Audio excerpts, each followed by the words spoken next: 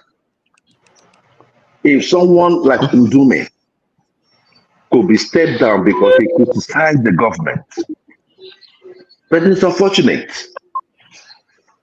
The same thing we saw under Buhari, where let him finish. Let him finish. the same thing we saw under Buhari, where we saw this high-handedness, not listening, caging yourself away from the people. You are seeing it right now. Who is talking, please? You are talking about this. Okay, continue. So looking at it, Ndume, yeah, is an internal party affair. But I'm also hearing that he was asked to leave the party if he wants to, or if they forced it, if they're going to force him out of the party. Whatever alignment Tinubu is building, look, his performance will have to speak for itself. Because no matter the alliance, if the government is still being run the way he's running it today, there will be a huge resistance in 2027. Nigerians are already tired of him. So he better put his working cap. It's a what? Is it not what you post from as opposition? Look, let me tell you, Nigeria is my country. So if I am here telling you that I want things to be bad, so that I can prove someone wrong, then you mean that I'm stupid. That's what you want So now. I cannot in good conscience, I cannot in good conscience pray for Tinubu's downfall to be able to prove a point, prove a political point. However, the point is this: I don't need to even pray for Tinubu to go down. He is doing it himself. I don't need to. He is making the job of anyone that wants to come against him in 2027 easy. Look at what is going on with their budget. Just add 6 trillion. What's the reason for it? Not really. Just add it there. You see now. You see that. You don't even know why he added it. Thank you, Joel of the Nine. It's an unfortunate situation. Thank you so much, and I'll leave it here. I appreciate you. Isaac Black, please just give us your thought 1 minute so that we'll round up, then we'll just go to another topic. Isaac Black, please go ahead. Yeah, thank you very much.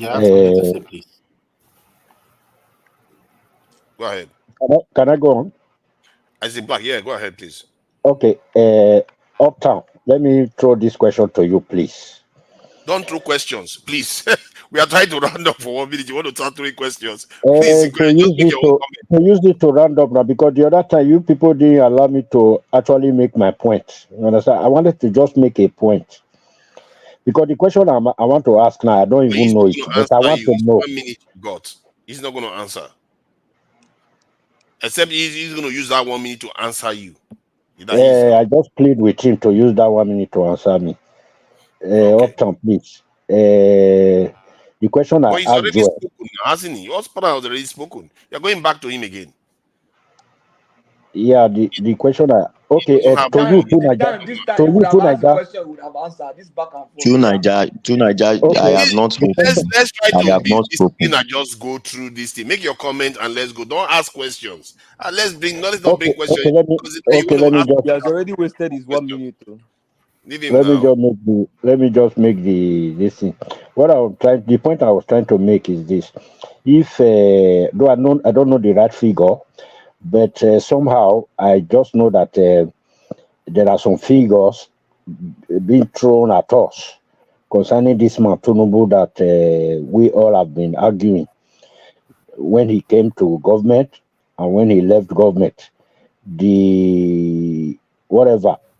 They remit to Lagos, and after he left, what they remit to Lagos, there was this huge gap. So if it's true which I don't know if it's true. Then he tried. Thank you very much. Well done. Let's see who's next. Ekene, are you there? Niger, I'm here. I don't know. Ekene is the one that is next. Ekene, are you there? Ekene 1, Ekene 2, Ekene 3. Okay, we move on to the next person. Olajide, are you there? Yes, I'm here. I'm here. Yeah, please use 1 minute to summarize what you've heard so far. Well, what I want to say is this: the government, the president is pushing for what's it called, amendment to the budget, because we are going into a section of wage increment, which has to be funded too. So now, what I want to say is this: I don't like when we want to be hypocritical.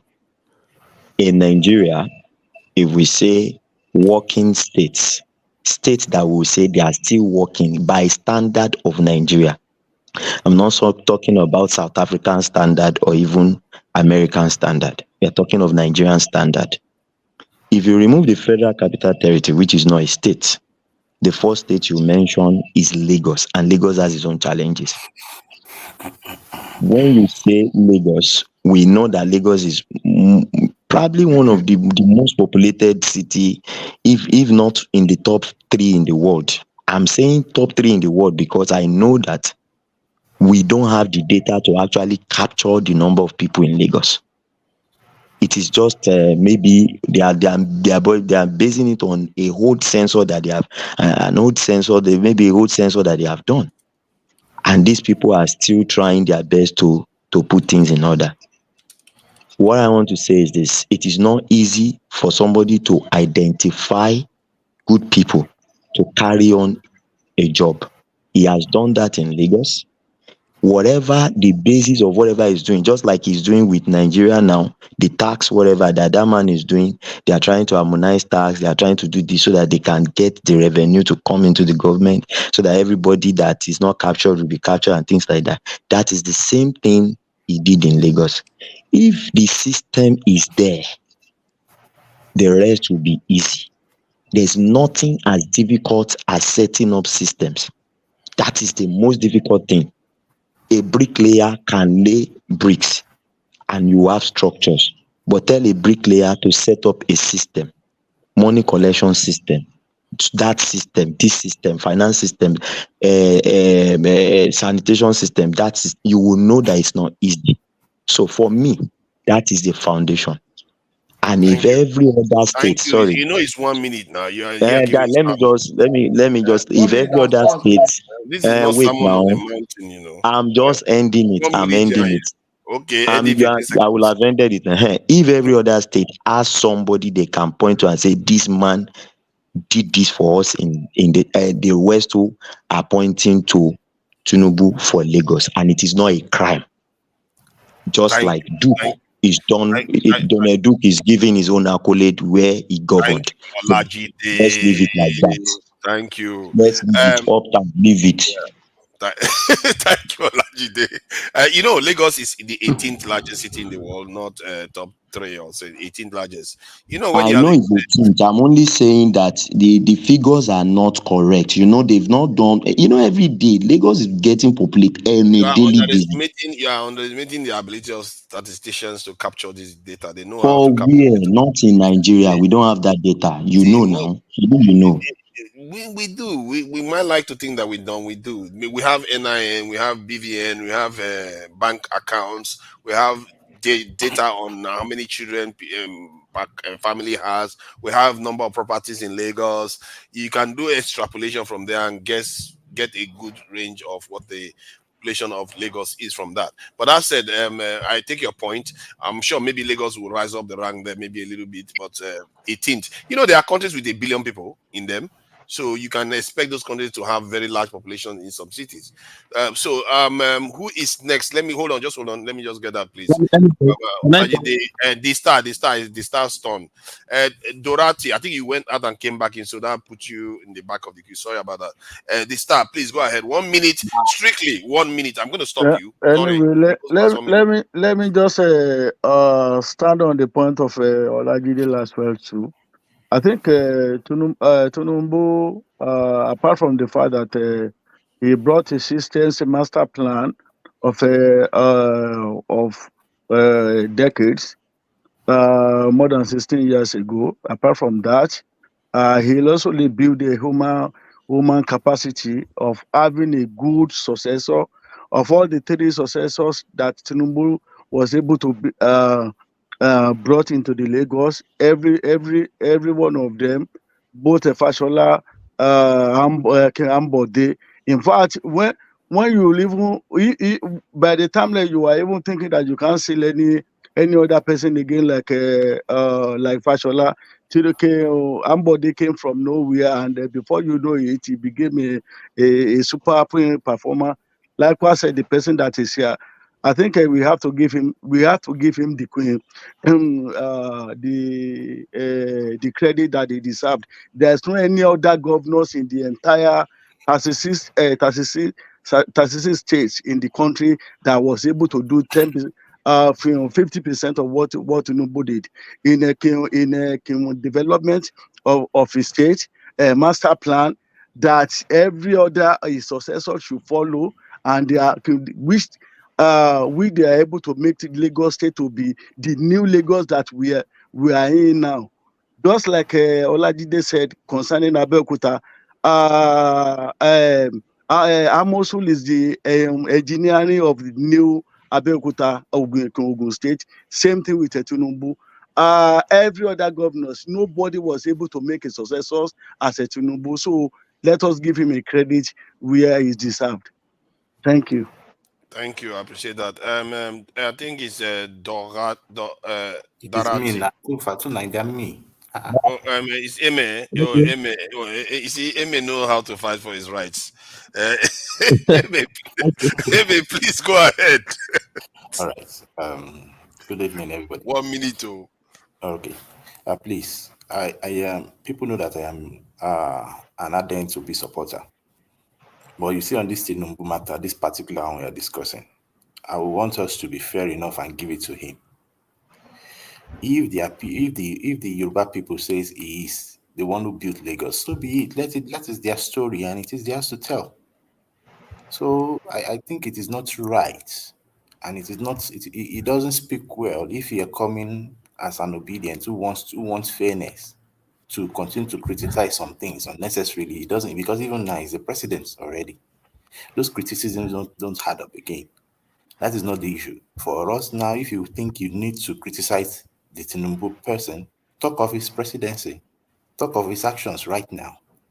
The truth is, Lagos experienced consistency in ideology, and that is because of the foundation that he built. So there might be flaws in those foundations, yes, but the truth is that there was consistency, and Lagos benefited from that. So we need to praise him. You might say, oh, but it's a simple thing. Oh, he did it. Actions is what we appreciate leadership for. So he did it. He should enjoy that accolade as well. It doesn't make sense for us to just continue to lampoon and bast him for such, and especially if those decisions, if those arguments don't even add up to us right now, because right now he's the president. So I think there's more to appellate on argument than the past 20 years, because he didn't build. Let us leave that and discuss what is on. Is the president, what is the plan for agriculture now? What is the plan for tourism? What is the plan for transportation? But that's the reason. No, my brother. Thank you. He just keeps repeating himself until somebody wants to interrupt again. You have taken 1 minute or more than 1 minute already. Eme, thank you for that. Darati, please go ahead. Okay. What do you think so far? 1 minute. I will stop you. Don't be offended. Okay, well, what I feel is this. I have one kind of problem with Nigerians. when we are here, we talk and talk and talk. We compare where we are living to Nigeria. Oh, this we need to do this. But when they do it, I still see Nigerians again criticizing that same thing. As in, I don't understand us, and I'm tired of us, and I've already given up on that one. That, but as for anybody that is going to what cross the red line, we're going to set ourselves straight. The fact is just that nobody is singing Kubaya about Tinubu here. In fact, I was here and I said it that he needs to fire the agri minister. The agri minister we have right now is probably one of the worst agri minister we have ever had. And I've said it so many times on this platform because I expect him to be everywhere. I said it. I know. I mean, that's my sector. That's a sector that I want. I have very good information about it. I'm a professional in that field also. So I just laugh the way we are doing things. Now, nobody is talking about the price of food that is coming down. And You just nobody is talked also for 1 talking minute about and now the you're lot of saying food. now. You want to start now? So now, what I'm trying to say is this: the food inflation is actually one of the drivers of the inflation. But you need to understand that Nigerian farmers in the north, which Nigeria government has invested in terms of infrastructure for a long time, have betrayed the south. But we are all here speaking English, and we don't know that we need to roll up our sleeve. They are exporting food to other West African countries, and they are collecting SEFA, they are collecting dollars, and that's the reason why there is food problem right now in the south. So until we start to also do our backward integration, we start to cater for ourselves in the south. Today, I was speaking to a brother Okay, that came to thank come you, and get an Dorati. You information. are not listening to 1 minute. I think we didn't attend our summary classes. What is going on here? I said 1 minute, I'm going to stop you, and you are daring me to stop you. That is not fair. Now I have to stop you. So sorry, Dorati, I will have to stop you. So go for more than 2 minutes, and it's just 1 minute to summarize. Everybody was using. Who is next? It's Kenny. Kenny, thank you for joining us. You've not said anything so far, but I'm sorry. You have to use 1 minute to summarize. I've not taken my 1 minute. There's Remy backstage waiting. Have you not done your 1 minute playtime? No, I've not. No, I left and came back. Okay, because Remy is on the queue there. Remy, are you there? Please use your 1 minute, please. Remy cannot use 1 minute too. Kenny, no, it's yes. Kenny. Oh, okay. Yeah. Good morning, everybody. Yes. Morning. Yeah, I just came in. See, I just want to support what Dorothy just said. You know, people that come here and to castigate Tinubu, I don't think it's actually fair on him. You know, we should just focus and say the truth to ourselves. We all know the reason why we are where we are today. This man just spent 1 year and 3 months, and we want the roof to come down. It's not fair. You understand? So I don't want to talk about Lagos because whether they like it or not, people still go to Lagos because of what this man has done. Because the foundation lady, in Lagos, we all know that. All I can see, we all know how Lagos looked like before Tinubu. You understand? So what is happening in Nigeria right now? You cannot just blame him for what is happening. I can blame him partially, but not fully. You understand? And for the people that say they want to go and protest, listen, yeah, if you go and protest and you want to destroy it in Lagos State, you guys going to meet your Waterloo, because there are other people as well that are planning to defend Lagos, and I'm one of them. So uptown, just be mindful of what you say, because everything you say online is all recorded. You are just two-faced people. You are two-faced person. Thank you. So, Thank you. Anyway. He never even said anything illegal, not remotely illegal. This is gaslighting to the highest, the extreme. It's really very funny. 1 minute, please. I don't know what's wrong with people. They just come and just make straw man argument that nobody ever made. It's just why do we do this? Please go ahead. This in Playtown. 1 minute. My 1 minute. Okay, thank you very much. Okay. After him, I will come in to Niger. Yeah, like anybody can hold Remy down. Please go ahead. Not do 1 minute too. Yeah, you don't worry. I have a clock for him. I'm not going to let him extend it. Please, Peter, go ahead. He wasn't here earlier on. I'll help you keep the time on that space. But let me just quickly clear out what the other guy said. When they say when Yoruba people say that Tinubu build Lagos, you should agree. Please, who won Lagos State in the last elections? Obedience. Over 700 and something thousand people. All of them believe Tinubu didn't build Lagos. The hundreds of thousands of Yorubas that voted against Tinubu, are they not Yoruba enough? What is this idea that it's only Tinubu supporters that are Yoruba enough? And Yorubas that don't support Tinubu are not Yoruba enough. If you're Yoruba that doesn't support Tinubu, say Tinubu didn't build Lagos, no, he's not Yoruba. But he's the one that supports Tinubu that is Yoruba. So it's a nonsense argument.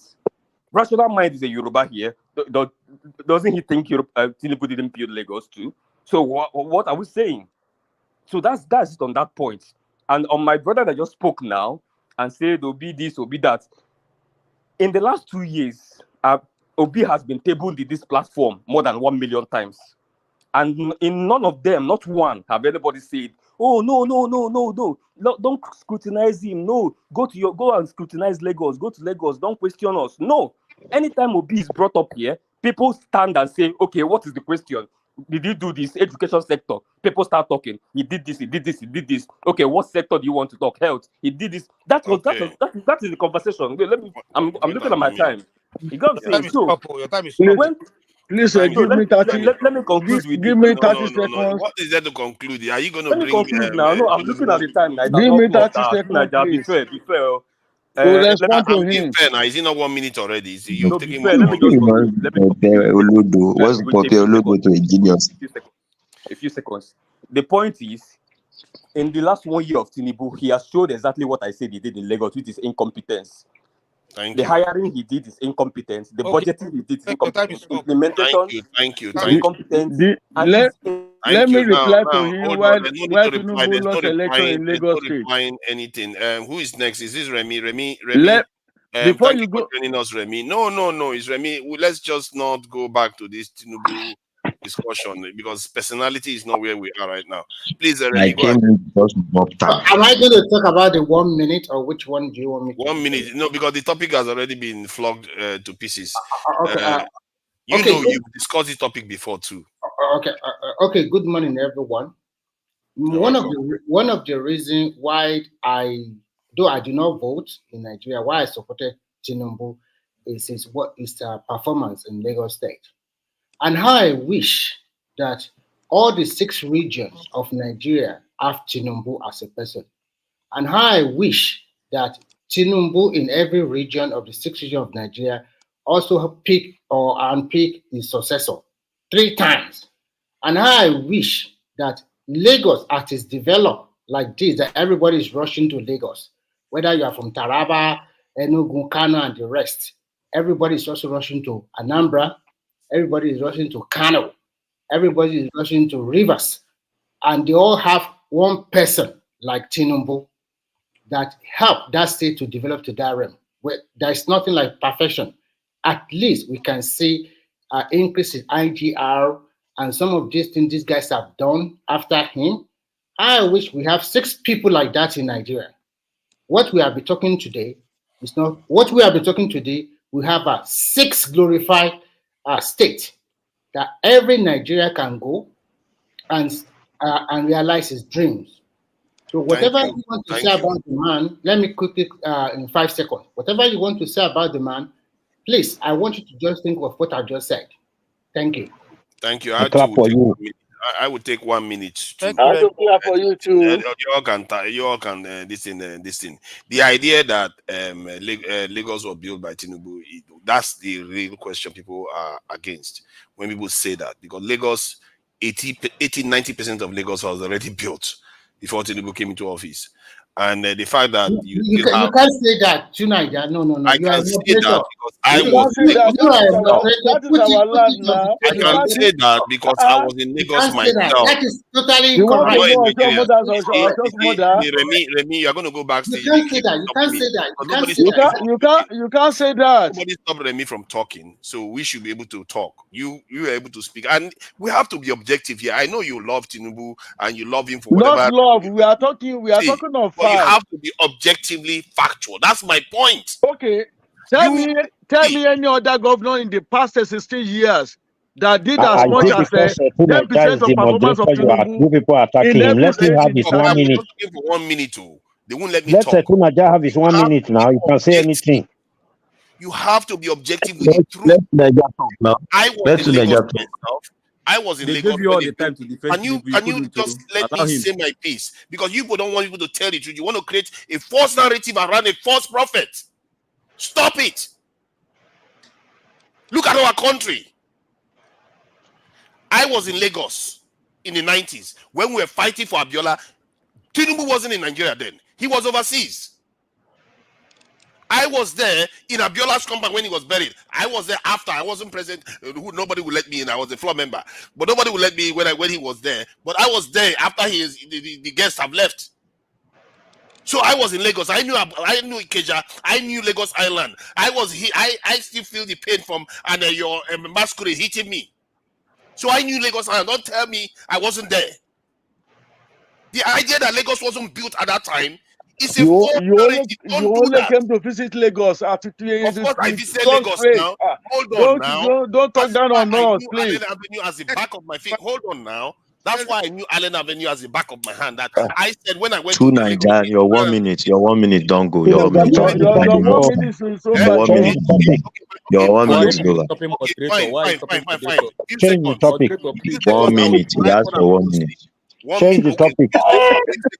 Can you let me say a few seconds now? Okay. No, don't do that. Don't do that. You will let me. Okay, fine. You win. Change the topic. My point has been made. Let's not create So okay, now there's one other topic I wanted to discuss. This one has Nigeria, I've not spent my whole 1 minute. Sorry, Remy is not going to let me talk. That's why.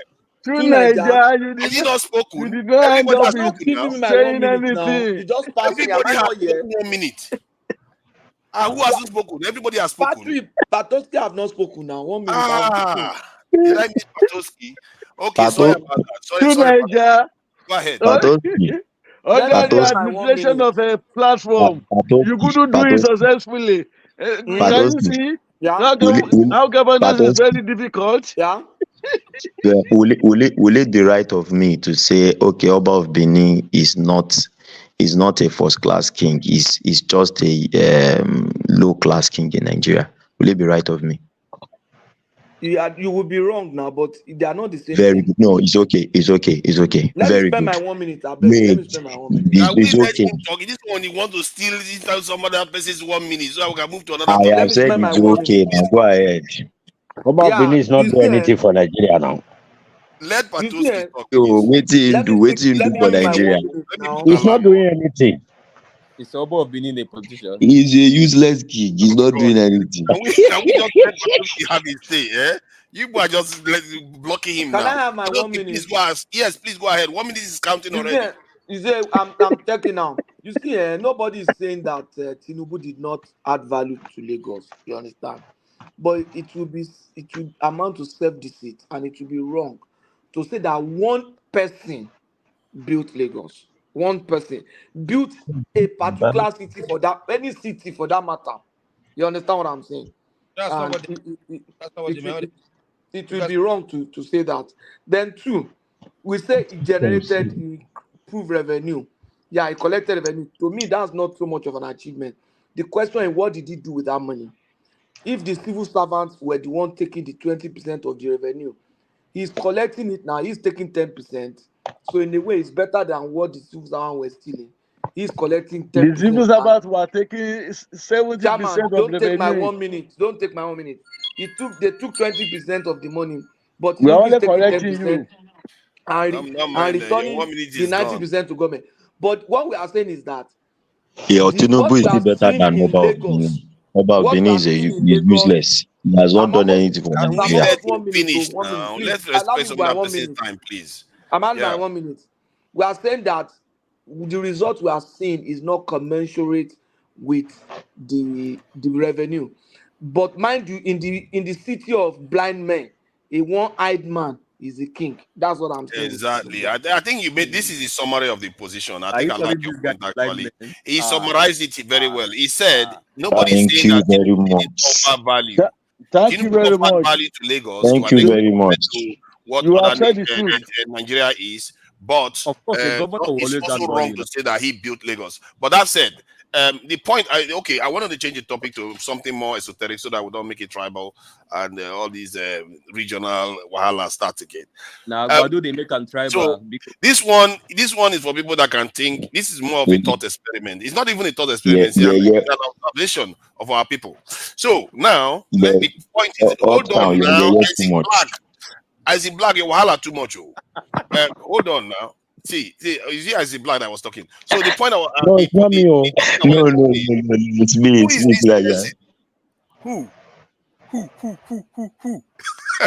Hold on. The point I was trying to make was that, or the new topic was about whether we as a people value life as much as other groups do.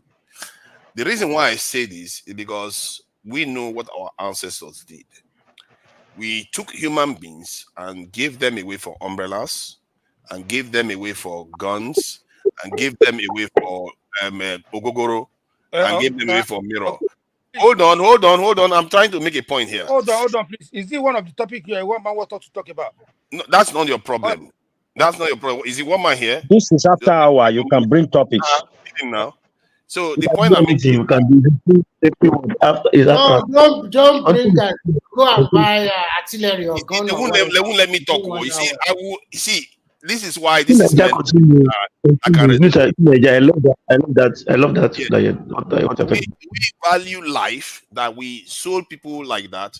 And if you look at even now too, our people, the way they treat each other, the reason why I say our people, because people would like me to say the leaders, but the leaders are changing all the time, and whoever ends up there does the same thing. And we don't tend to value our people. And when you also look at in the way our people talk about technology, they act as if technology is superior to human beings. They'll be like when it comes to security, technology, let's get more technology, technology. But they forget that the most advanced technology in the universe is human beings. Just like as we sold human beings to slavery, we keep asking for technology. But because I noticed that when Rufai Husseini of Arise TV was talking about how they can confront the people stealing the crude oil, he was talking about we need more technology. He never talked about the human beings that we have excess of in Nigeria. The most advanced creation in all the universe that we know of, he never talked about it. It's almost like if when I hear him saying that, he represented what our forefathers represented. They don't understand that those human beings can invent the technologies. Those human beings can secure the country. Technology doesn't arrest anybody. And you see that everywhere. Like Tinubu now. The other day, he was in with Omahi, that was very, very happy to say he was going to take our youth in Imo State and send them overseas to go and work for other people. Then Tinubu was standing next to him, and Tinubu was saying something about Jakpa. He said, if the people are going to Jakpa, let them Jakpa. They are going to train more. And if they need more people, we are going to supply them more people. So we've not changed. We don't value human beings. It's as if our people are designed to serve other people. Is this something that we really need to address? Because if we don't address it, how are we supposed to value our own people? Our soldiers, their doctrine is bloody civilians. They come out and kick civilians left and right. I actually spoke to a retired colonel the other day. He actually admitted to me that the reason why they behave like that is because they went through some training, so they feel like other people haven't gone through that training, so they can do whatever they like. I was like, but other countries do the same. As a matter of fact, the Navy SEALs of America is one of the hardest training you can ever go through in the world. You don't see them kicking the civilians all over the place. You see the same pattern. We don't value our people's lives. So, what do you think about this? Because that is my own observation. I feel like at the core of it, we don't value life, not just our people's life. Because If we value, the only reason why we are not doing it to Igbo people is because of Igbo people, we can't beat them. If we can beat them, we will not value their life too. So I feel like we don't value the essence of life enough to understand that life has infinite potential to do all kinds of things, and we don't protect it in Nigeria. And till today, even it infiltrates all our decision making. You can see that whenever people talk about things, they'll say, "Oh, you need technology to do this," but you don't say employ the youths that are on the street to secure your country. Employ the youth on the streets to make sure the streets are clean. You don't see them doing that. So what do you think about this? I think Isaac Black is on the first on the listen. Is this something that you've observed within our culture based on my description? Am I accurate? Because from what I can see, historically, we seem to be behaving like that. Is there any evidence you have that is against what I've just said? Yeah, I think that is what that's what they call values. We don't really have values, you know. Just this morning, I went out. I went to the court. I went to one of our courts here. In fact, I was almost tempted to video my experience when I went there so that I can send it to one man. You can see that kind of a thing. I was almost tempted to just video some of the activities. I visited 4 offices in the court. The way they attended to me, the way they valued me, they want to give you that services first and just forget about themselves. They are so interested about you. But in our country, I think most of the African countries, they don't value people. That is the fact. They don't value people. Like what you just said just now. Somebody saying that want to take people out there and the other one supporting him. That is the character we have built for decades, for centuries. We've built it. So that is why we are having things so difficult for us to change. I was almost going to ask a question. Let me drop it with this. I was almost going to ask a question that time when one of our brother here was saying that if I were the one, I will do this, I will do that, I will do that. So I wanted to just ask, are you going to be everywhere? Because, for example, now you have the custom, what do you call it? You have the custom, Nigerian custom, for example. You already have it already. Now, if you become the president, you are only going to pass instructions. And those people there, they are all, I don't know what to call them. They will not carry out. They are goods. They are not human beings. Then you go to the army setup. You will be the president. You are not going to be everywhere. You are only going to give them instruction. And all of them, you give them that instruction, they float it. So it's a very big problem with my brother. It's not just blaming one man. Do you think the religions have helped to an extent to help make it not worse, or do you think they made it worse, or did they make it better? Because I don't know where religion plays into this, because the same behavior still remains. Let him deal with me finish, then we will not go, because this platform now, I'm about to begin to prefer what do you call him, Dr. Damage's platform more than this one now, because there sometimes I go listen to them, though I don't really queue in with them like that. But the way it is organized, even though some people there they are so biased, but the way it is organized, like Can you move on? This is not about platform talking, please. Can you answer the question, and can you just go above this level? Huh? Answer the question, give your opinion, and move on. Don't begin to put away and or compare. No, he's saying he likes Dr. Dami. No, you don't need that information. Let him keep that himself. No, I'm not going to go above that level or below the level, because when Nigeria will call you now to come and talk about this thing, when he's dealing with you, I'm not going to interfere. Okay? So stop it. Okay? I'm not your mate. If you want us to go to that route, I'm not your mate. It's okay. Let's not do So that. stop it. So, So has let me churches end made it. it Two Naija, easier? let me end it. Let me end it. Then you go to another person. You said the religion people, the pastors or whatever they are, if they are also contributing. My brother, that area is the same. The same 10 and 10 pence. I don't know how they call it. By the time you now see a motor for phone, I have to measure his name, carrying soap to sell to people, lying to people, Yeah.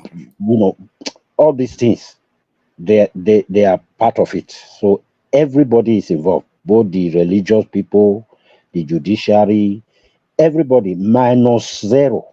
Thank you. Thank you. Yeah, I really appreciate that. Olajide, you see, the thing is, it's like we don't know how to tap into people's highest potentials. Because like there are countries that don't have any resources at all. They are doing way better than us. So what do you think about this? You see, to Niger, I liked what the last speaker spoke about just now. But I think you see the biggest problem is for us as even generally as Africans is because everything is done by the government. You see, I liken that situation to you entering a downfall bus in Lagos or anywhere in Nigeria, all these public buses, and they talk to you anyhow, they treat you anyhow, they behave anyhow. Why? Because they know that you might not even enter their bus again in the next. You might not jam them in the next 6-7 months because there are so many other buses. Do you understand what I'm trying to say? The same thing with the civil service. Do you understand? But take for instance, it is like Uber. This Uber driver knows that his output, his service, his delivery is going to determine if you are going to patronize him the next time. You will find out that this person will be more professional. This person will be much more, composed, will not want to just behave anyhow. And you see why it seems like we don't value people is because the whole system is driven by government inputs and not really private stuff. Do you understand? Now, if you go to the civil service, maybe you want to go and do something around, they will delay you, keep you there, not attend to you, things like that. These are issues that we've been having over time. But for instance, let's say that thing was flipped and it's a private institution that is, in charge of it, and they have like 2-3 private institutions in charge of that same service. And they know that if you don't patronize them, you can patronize B, you can patronize C. You'll find out that even from the reception, from everything, they will be kind to you. They will treat you well, they will welcome you well. You understand? That's why if you go to some private hospitals, you find that they give better services than most government hospitals. Yeah, but isn't that the problem too, though? In the context of Nigeria, what you tend to see is that even private institutions that are supposed to, be competing against themselves, they rely on some form of, shady ways of raising funds. Hence, they don't necessarily have to compete. I've seen private institutions in Nigeria that don't compete. Their customer service is nowhere near what you see in even Ghana. So that's what I'm saying. That even in Nigeria, in the private sector, you still see that lapse in the services. But that said, the key point is about tapping into the potential of our people. It's like we don't recognize that human beings have infinite potential that you have to tap into to do things. But our people don't even we unconsciously do it. Please go ahead. You see, I understand what you're saying, but you see, when something is totally private driven, Microsoft is not US government. Facebook is not US government.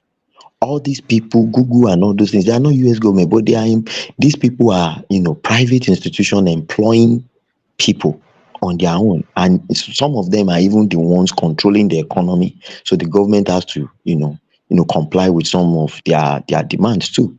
So what I'm saying is, if the private sector itself is not vibrant enough to create that competition, you will find that everywhere you go, once it is a government driven, and that's why I believe that anything that is government, and we also believe that anything that is government in Nigeria will not last. It will end up being destroyed. And who are those destroying it? Do you understand? Who are those destroying it? This our same people, we citizens. We are the ones destroying it. And that is where I think we need to move away from government things more if we want to see some level of improvement in the way we do things. We need to move away. The government has to remove its hands from so many things and let the private sector carry on. Do you understand? But do you understand that in reality, the Nigerian government barely exists? In reality, the Nigerian government is one of the smallest governments in terms of with the size of Nigeria. I think from what I gather, they have 700 and something thousand federal workers in the country, while the UK, that is almost 4 times less population than us, have 1 point something million. So, how small do you want it to be? No, it's not about the size. I think it's about the quality. What I'm trying to say is this: for instance, power generation is still controlled by the government. Water, this is controlled by the government. That one is controlled by, for instance, do you understand? If in Nigeria you have 4 stations, 4 companies that generate power, and you can easily say, okay, I tapped to this one, I tapped this one, I tapped from this one. If this one is not delivering, I can just remove my whatever, disconnected them, don't bring your bills to my house again. I'm no longer having anything to do. I move to the next one. So you now see that. Don't you see, the thing is, I think this stuff is more fundamental than what you have been putting it down to. No, like this no, what I'm trying to say is this. The point I'm trying, just let me just land, and then you see that it will contribute to what you are saying. Because if you look at other nations, they have different systems, and I'm sure some of them they have similar structure like Nigeria, but yet they are functional. So that tells you that the way we tap into our individuals may be a problem. P2B said something very interesting, that when he got into office as a governor, he didn't fire any staff, but the outcomes changed. So that tells you that there's something about the way we interact with our people that is a problem, or the way we value our people's capacity to do stuff. But no, I'm not arguing what you are saying. You see, there is a core fundamental issue, right? Which has to do with every Nigerian, right? But what I'm saying is, if it's not going to be that, noticeable, everything has to be privatized. The truth of the matter is, even in these advanced countries, human beings are the same. I want you to understand that. Human beings are the same everywhere. And that's why you have this Maxwell theory XY, and all those words. You understand? Human beings are the same everywhere you go. But when there is a system that will not allow you to behave in certain ways, you understand? Like, for instance, now let me give you an example. Lagos now, all these islands, I was talking about island the other day, they have these cameras now that will just snap your plate number if you overspeed and things like that. And when you are going to renew your driver's license, they will tell you you are owing the government 50,000 naira. Do you know, just by this system, people now comply? They don't break the traffic, they won't break the traffic light, they will comply. Do you understand what I'm trying to say? Those same system, if you remove those systems from America, for instance, if you remove it, you also know that we have police brutality in America. You understand? We have cases of, even with their system. But let's now say there is no system. What do you think will happen? It is the system. It will be worse. That's what I'm saying. It is the system that we put in place that will check these excesses in the humans that we have, so that we can now tap the best out of our human resources. But we don't have those systems, and that's why it seems like Africa is behind. We need to have these systems. Do you understand? And let me just round up by saying this. And for the religious sect, I would say that the religious sect is even the major driver to this bad attitude. And why would I say that? Why would I say that? Try to keep it brief so that other people can talk. Yes. What I'm trying to say is this: you preach to somebody, that there is a miracle. People believe, you can imagine how dumb people will be to believe that if they buy soap, they will prosper. If they walk through a door, there's one that said a door of prosperity. He put it in his church. People are walking through it, they will prosper. People now take away prosperity. They don't attach prosperity to hard work. They rather attach it to whatever their pastor says, anointing or handkerchief and things like that. And these things make them lazy. And when they are lazy, when they see opportunity to steal, they will steal and still go back to that same system to testify. Do you understand that God has done miracle? We know what happened with the Minister of Women Affairs now. She went back to testify from where she got the miracle from, but only to end up stealing. This is what we are trying to say. This system itself, this religious system itself, is really aiding and helping this thing to grow. But if all our politicians, you go to this church, it's telling you that come, if you don't repent, God will kill you. You go to the next one, they play scores on him. He goes to Afar do the same thing. He goes to Babalawo does the same thing. You will notice that it will not be the way it is now. But when they go, they will even leave the pulpit for them. Somebody that is a thief. Imagine me, your pastor leaving the pulpit for Tinubu, or leaving the pulpit for Obasanjo, or leaving. These are people that we know that their hands are not totally clean. Do you understand? Why would you leave your pulpit for such people? And this is what I am trying to say. So let me end it there. Thank you. Eme, I'm sure you have something to say about this. One of the areas you see this manifest itself is when we talk about national security. One thing that a lot of Nigerians have, it's almost as if they are programmed to say it. We need more technology. We need drones. We need this. But yet you have the people. You don't value your people enough to think about, okay, let me use my people to solve this problem in the first place. You see that pattern repeat itself in the security area again too. Please go ahead. Okay, thank you. I want to submit that everything still boils down to leadership. Everything boils down to leadership. If the head at the helms of affairs decides to take it, decides to take it upon himself to make a change, it will definitely work out in every area. What do I mean by that?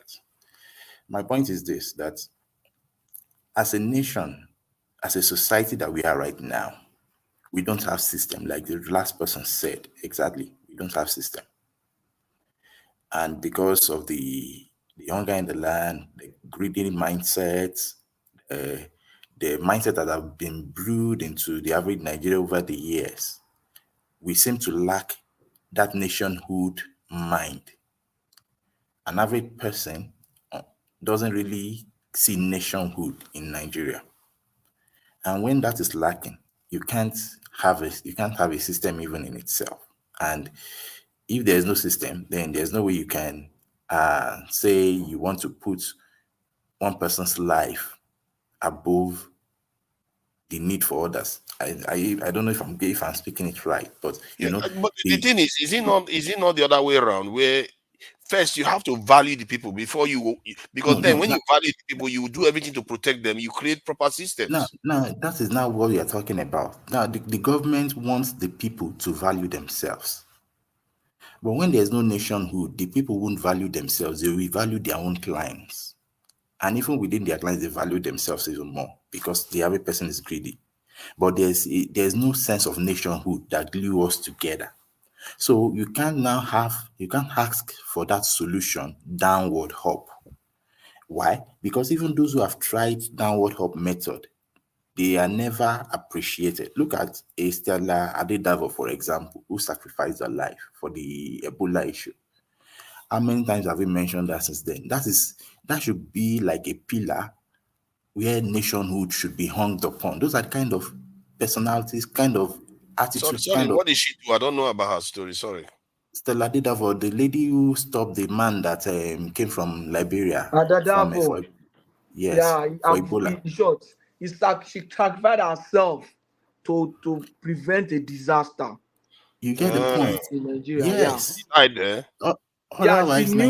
She knew the man had Ebola. The man wanted to escape. She held him, and she knew as a doctor that if you touch person wey get Ebola, you go catch her. She ensured that the hospital was locked down, nobody went out. The woman vomit for her body and everything. Oh, she knew. You get the point. That's the spirit with the often don't see in And she Nigeria. just died. You know, it was people Please, had to start oh fighting that God, they should can remember I her. say my statement? Who is this, please? Sorry, You've tried to Jerry. explain for me. Thank you. You see, those are the kind of mind that government should publish more and more, make famous, and reward generously, so that people can see that there is reward, there is goodness in being good. You understand the point? That is the way you change mindset. Yeah. But after the lady, after a group, because she's not the only one who sacrificed herself. There are like 2 or 3 nurses alongside, maybe some other doctors, who knows about her. You can imagine, even you, despite your knowledge and your crave for learning, you don't even know much about her. That is what we are talking about. So how do you expect somebody who is good to want to be good in that kind of system when it is not even appreciated? So that is where I will say it starts from the top. If, for example, it's Tinubu, and as I've always advocated, that we need pillars that we can hang nationhood upon, and from there grow from there. These pillars will be like the seed. If it's Tinubu, for example, decide that, okay, I want to face health sector myself and face it squarely. Of course, the people won't even trust him because there's lack of trust. But against all the trust, face it squarely that in the next 2 years, healthcare everybody sees that dramatic change. Do you know that in the remaining 2 years, other departments, not even up to that 2 years, as it's changing it dramatically, do you know that every sector will begin to see the kind of person he is and say, oh, this is who our manager wants, this is the way our manager wants. And the Cyclofan Nigeria will begin to act that way.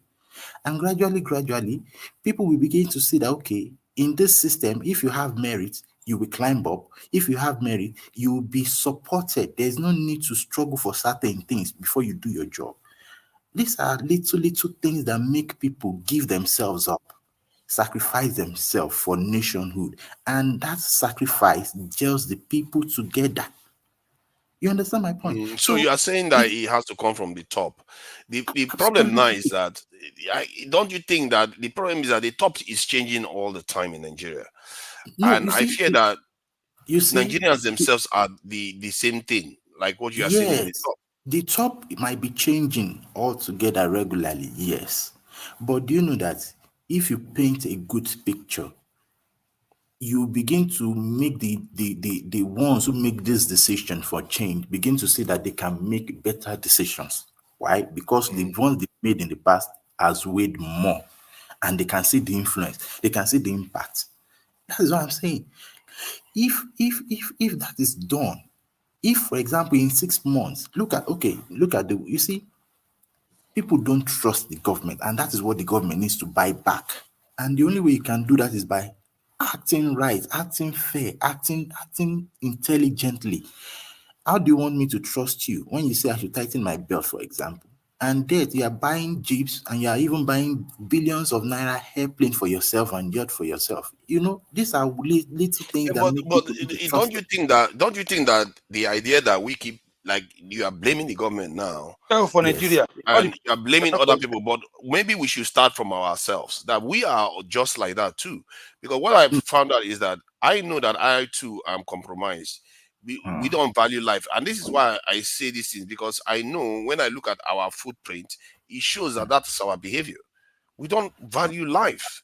Nadia, sorry to interject. I want to ask the speaker a quick question, the one that is speaking presently. My question to you is simple. From the federation account, if we can see, the judiciary and the legislature are first-tier charge. That means they collect their money directly. And we are operating constitutional democracy. So my question to you is this: can the president tell the legislator, the senators and the rep, can he enforce them not to use their money to buy a particular vehicle or buy a particular brand? Yes, thank you for that. I understand that maybe the money is for them, and so they can decide how to spend it. But do you know that if he had chosen to say, come, everybody must tighten their belt, so this can't be allowed, even me, cut my own budget, so that we can use this money for this, and this, and in the next 12 months, we can reap the reward and then begin to plan this. Do you know everybody will be patient about that? And they execute it that way because for that first year, they won't trust him. But he executes it without it and gain their trust after 12 years. And they say, oh, this is true. And in 12 years, maybe they invested in agriculture and security and they made profits from there. Do you know they can get these things and they'll be happy that, oh, this is how it works. So there'll be a sense of delayed gratification. Let us invest and then profit from those investments can be used to satisfy our luxury. That is how it should be. Not when you don't have, wait, excuse me. This is the mindset. If it is done, trust me, they will all agree. Is it not Tinubu, for example? It is called negotiation. It is called persuasion. This quickly, is what leadership should have. I will quickly respond to you under 1 minute or under some seconds. That is why I often say that the democracy we are practicing in Nigeria is not our own. And once you import another democracy from another foreign land, trust our people. I mean, both followership and leadership. We do not practice it to the latter. So that, and when you look at the political terrain of Nigeria, where if you want them to support you, because every politician want people that are being policies by the people, that they will be by your side in the next cycle of things or in the next election or whatever. So we that we are outside, sometimes we see it as that it's so easy or so simple like that. The problem has been there the before problem that is time. So in a nutshell, what you are craving for is a little bit of autocratic society. No, it is not autocratic. No, it is not You are autocratic. changing the debate, Remy. I don't know. We're talking about how our No, people. I'm not turning it. I'm not turning. What I'm just trying to say is that because they have power to choose what kind of vehicle they can buy, even if you tell them that, hey, I am the president, I want to drive keke nape. No. You see, you are the one that have this autocratic mindset. That's why you're interpreting it that way. No. I'm not. No. I know what if I am the president. No. Remy, 1 minute, please. 1 minute. Did you not remember that when Buhari came in, Buhari announced that he was having his salary, and Oshibajo did the same thing. You remember that the Senate and the House did not follow. Instead, they came up with 100 million naira jeep that time when Saraki was there for every one of them. Did you remember? Anyway, let Eme finish, please. I get that point that was just made. Please go ahead, Eme. So what I'm trying to say is that as a leader, Nigeria is a large space and we have different political mindsets. You can't influence everybody at once. And I don't think any wise leader would even want to do that. So that answers for other ideologies that are different to what I'm saying right now. But the thing is that you buy the people's trust. And those who need to trust you more, you get them by show. Look at an Argentinian president, Javier Milei. In the first year, look at the way he handled the issue and look at the trust he had from the people. Now he's reaping it. And the people are reaping it as well. That is what we are talking about. Look, it takes a head to change the Nigerian system that we have right now. And it's not going to be an easy change, no. But he's going to do it in such a way that hold one thing and change it well, that it has everything it should have. And then let people see it and sell the market themselves. That is how you change it gradually into all the other systems. And then people will begin to trust you and trust, okay. Yeah, but are you doing exactly the same thing I'm talking about now? You see, this is exactly what just happened. You see what you did now? We're talking about a topic about valuing people's lives, which is a little bit, if I want to add another thing, we do want to stay alive, but we don't value life in other people. Because now you started talking about systems again. And you talk about systems from the point of view of sophistication in terms of Western system technology and all the rest.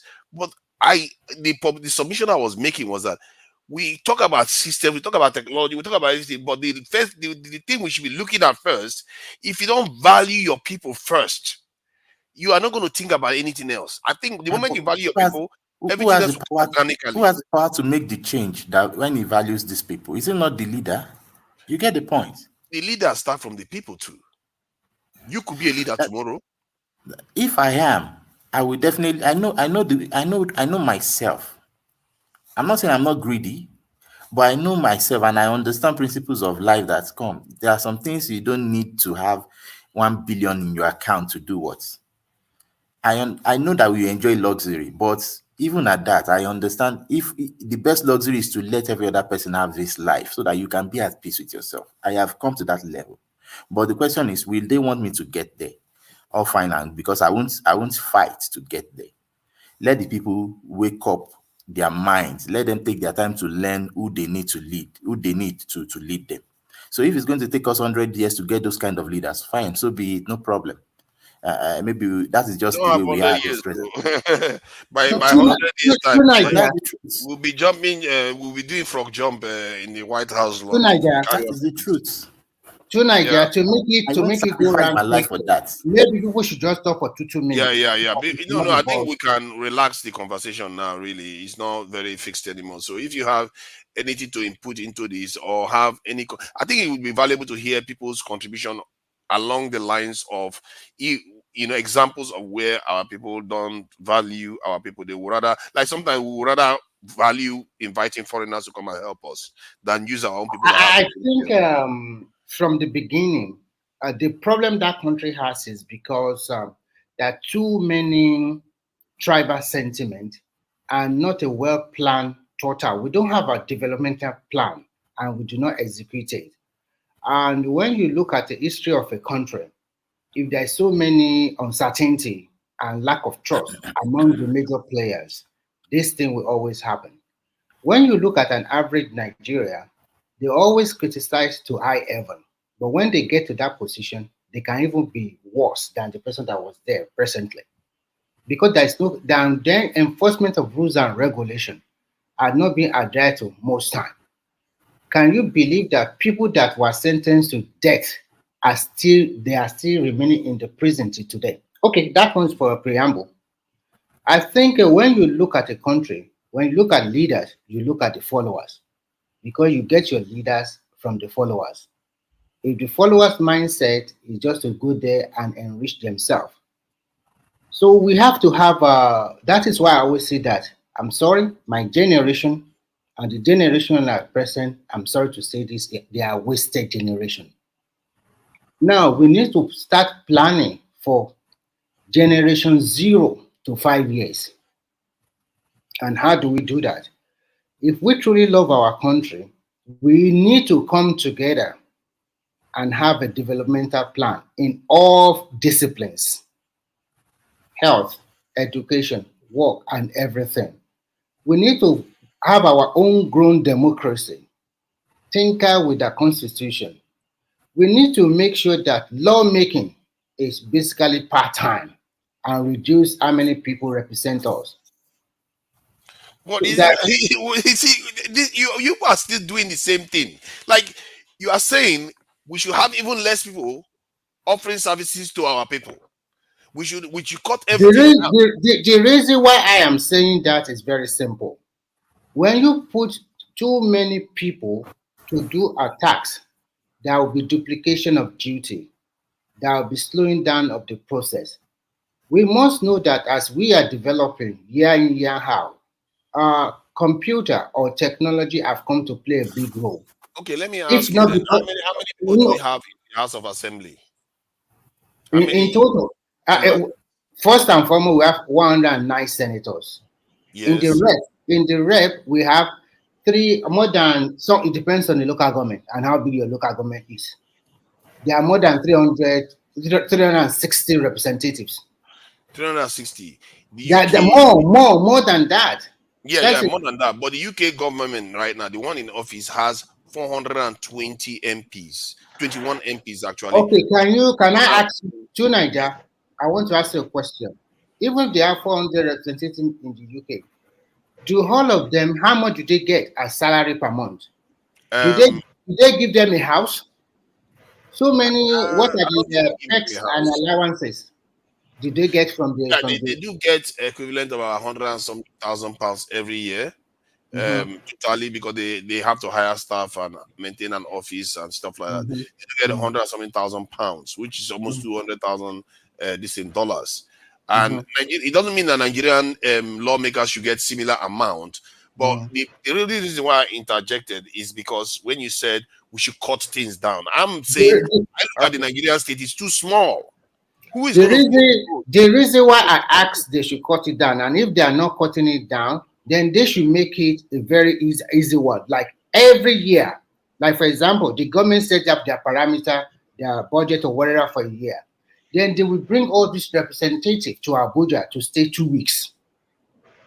You can lodge them in 5-star hotel 2 or 3 weeks. They will deliberate on all the things the government wants to do for 1 year. They already have before they will go to Abuja, they already have all the document in their hand before. So when they get to Abuja, they will deliberate upon this. And when they finish their own process, everybody go back to their locality. Well, don't you think that is actually very, very damaging? Because no. This is not damaging. The reason why it's not damaging is that you have cost your recurrent expedition a lot. Because keeping them in Abuja, you provide a vehicle for them, you provide accommodation for them, you give them free fuel to you get a driver, you get a cook, so many other stuff. Remy? Yeah. I think what is trying to address, what is trying to raise is this. It's been a major problem with human beings. Once there's a system issue and there's a need for restructuring, even in organizations, the first thing is people go. You understand? If any organization that's exactly what I mean now. Let's get rid of our people again. And I just said we don't value our people. Get rid of them. Get rid of them. You don't need our people. Let me just chip in. You continue. You see, everybody pay lip service to the fact that human capital is the highest form of investment, but very few people actually handle that. If you think your people are the most prized people, then why are you chopping them? Remove them. Let me tell you. In another, like you said that thing. I was thinking, in another maybe 300 years or 200 years time, our children will look back and they will look at us and say, look at our forefathers. They were selling their people for software. They were selling their people for AI, because AI will look like mirror. AI will look like what were they selling us for that time? Comb. You understand? Can I continue? Yeah. Let me continue. We are talking in the context of Nigeria, and we are talking about being effective and efficient and efficiency. We all agree that our leaders are not efficient enough. They are not giving us value for our money. And we all agree that some of them, you all call them rogues, thieves, and whatever. But for me, I say that whoever is there, you call them, name them. We cannot just be generalizing. But what I'm trying to say is that if you have a problem now that there are too many people not producing nothing, and some of them will not even contribute for 4 years. Some of them are just there just to sleep. And if you talk about efficiency and effectiveness and you want value for your money, I think you can look at it, because not all government is. Yeah. Remy, why are you putting the blame on the people that are not efficient? Why didn't you vote as followers? Vote efficient people there. Exactly. Why did you choose the inefficient one? Okay, I will ask you a very good question. Wait. Remy, hold on. What Nigeria is telling you, we even have smaller nations that has more representative than what we have, and they are efficient. He mentioned UK. What is the size of the UK and the population of UK? They have more. To Nigeria, they have more than 400. I think they have. Just the government alone has 421 MPs. The opposition has 120. Then but I think they are about 700 or something, or 800. Okay, let me. But the issue is this. Let me finish, Prince Daddy. Why are we facing only one direction? Cut the cost of governance. Do we really look at it, and do you think that the cost of governance in Nigeria is exorbitant? I don't think so. I think we're only looking at one direction. The direction that cut the cost. That if you are, even you as a person, It's either you reduce the two ways of increasing your revenue. Is either you increase what you are the revenue that you are getting, or you cut the cost. And to me, the cost of governance in Nigeria, to me, is not too exorbitant to the extent that we focus on that one alone. Why can't we focus on how we can improve our revenue generation? Exactly. Because I've been emphasizing this thing. Let me tell you, what we have now, this thing, look at our budget. It's too meager to make any meaningful impact in our country. Yeah. For a population of more than 200 million, we are talking about. Remy, before you continue, let me interject. You know what? Who's the moderator? Okay, sorry. Go ahead, Prince Daddy. So Go on, Prince Daddy. Okay, I was going to say, I mean, see, the UK can afford to have 1,000, perhaps 2,000 reps or representatives that in the government, and I can guarantee they will be able to afford it. You have to look at a percentage of their expenditure to how much they're spending on governance. So, in the case of Nigeria, it's our budgets compared to the cost of governance. Is it the same in the same par as the UK or other nations? We, generally looking at it from the outside, perhaps we actually need more people to be in charge, but more efficient. Efficient at what they do. Competent people. Maybe that's what we need. But overall, I don't think we have enough money to provide for a large government. We don't. And to Simba's point, yeah, we perhaps need to concentrate on generating revenue, not so much about cutting the cost of governance in terms of the numbers of people. Yeah, the original point was about. Sorry, let me just kind of contextualize the point we were trying. I was trying to argue that our people don't value our own people's potential. That's at the core of it, because I started from the fact that we sold people into slavery. The same people that could invent those mirrors and invent those whatever we are selling them for. You see that in everything we discuss. As a matter of fact, it happened now again because Remy went on to talk about systems and getting rid of our people from the middle. You see that? So you don't see that in other groups. I think Brad said that before. Let me continue. Yeah. Because I've always listened to this rhetoric you guys have always been talking about, voting the right people there. The problem with our country is that we segment people, like we segregate them. We are the one that know this one is good, that one is bad, that one is fair, that one is that. We often do that in Nigeria. Every now and then, we can say, all these people, they are cheap. All these ones are rogues. And when you now come on board and say, we should vote the right people, I always ask myself, who are the right people? The right people depends on each person or each citizen's opinion. And that is the beauty of democracy. Anybody that put themselves forward, people will have to look at them. Should I vote for Mr. A, B, or C, or D? If you are not putting yourself forward for voting or for people to vote for you, nobody can force you. You can't force it. Is the people that put themselves forward that the citizen will vote for. You raised the point just now that I think we probably need to address maybe some other day on the bigger conversation. He said, whom are the right people? It sounds simple, isn't it? But in the context of Nigeria, it's not so simple anymore.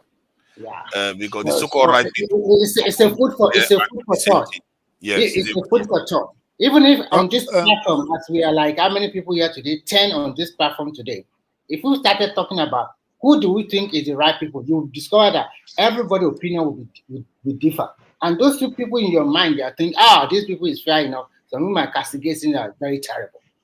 So who are the Remy, hold on. So why don't you start, Remy, telling us how do you define or determine the right people? Oh, okay.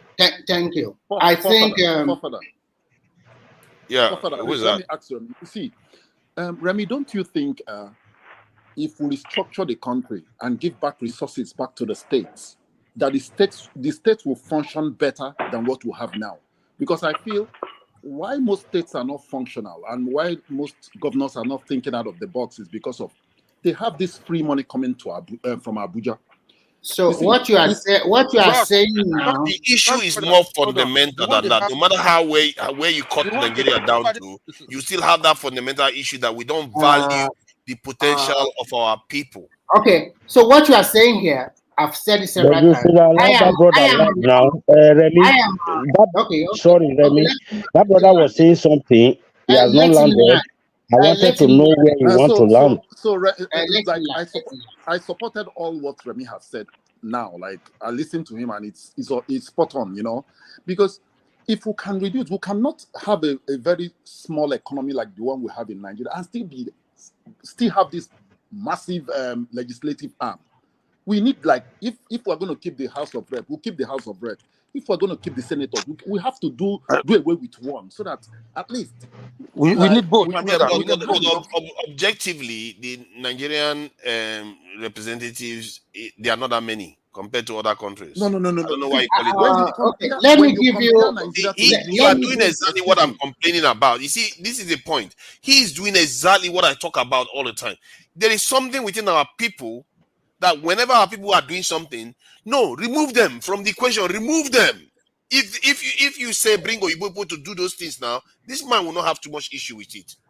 Okay, What is There the is something can proportion within of I us can I that don't Remy, value contribute? our own people's potential. Let's even say we are spending so much because National Assembly is what everybody is talking about, as if they are the problem of Nigeria. What's the I cost am not of looking at National wait? I'm Assembly not. It's alone. not you as a people. Mm. What's the total cost of running National Assembly in proportion to the entire national budget? National Assembly budget is not up to the budget of any state in Nigeria. That's National Assembly. It's not up to the budget of any state in Nigeria. With the way local governments are going now, I'm sure National Assembly budget might not be more than budget of maybe 10, Okay, 15 let local me tell you governments. something, So what Patrick. is the Just yesterday, they shared the allocation. And from the allocation, it's not only the allocation alone, they share 4 different kind of money.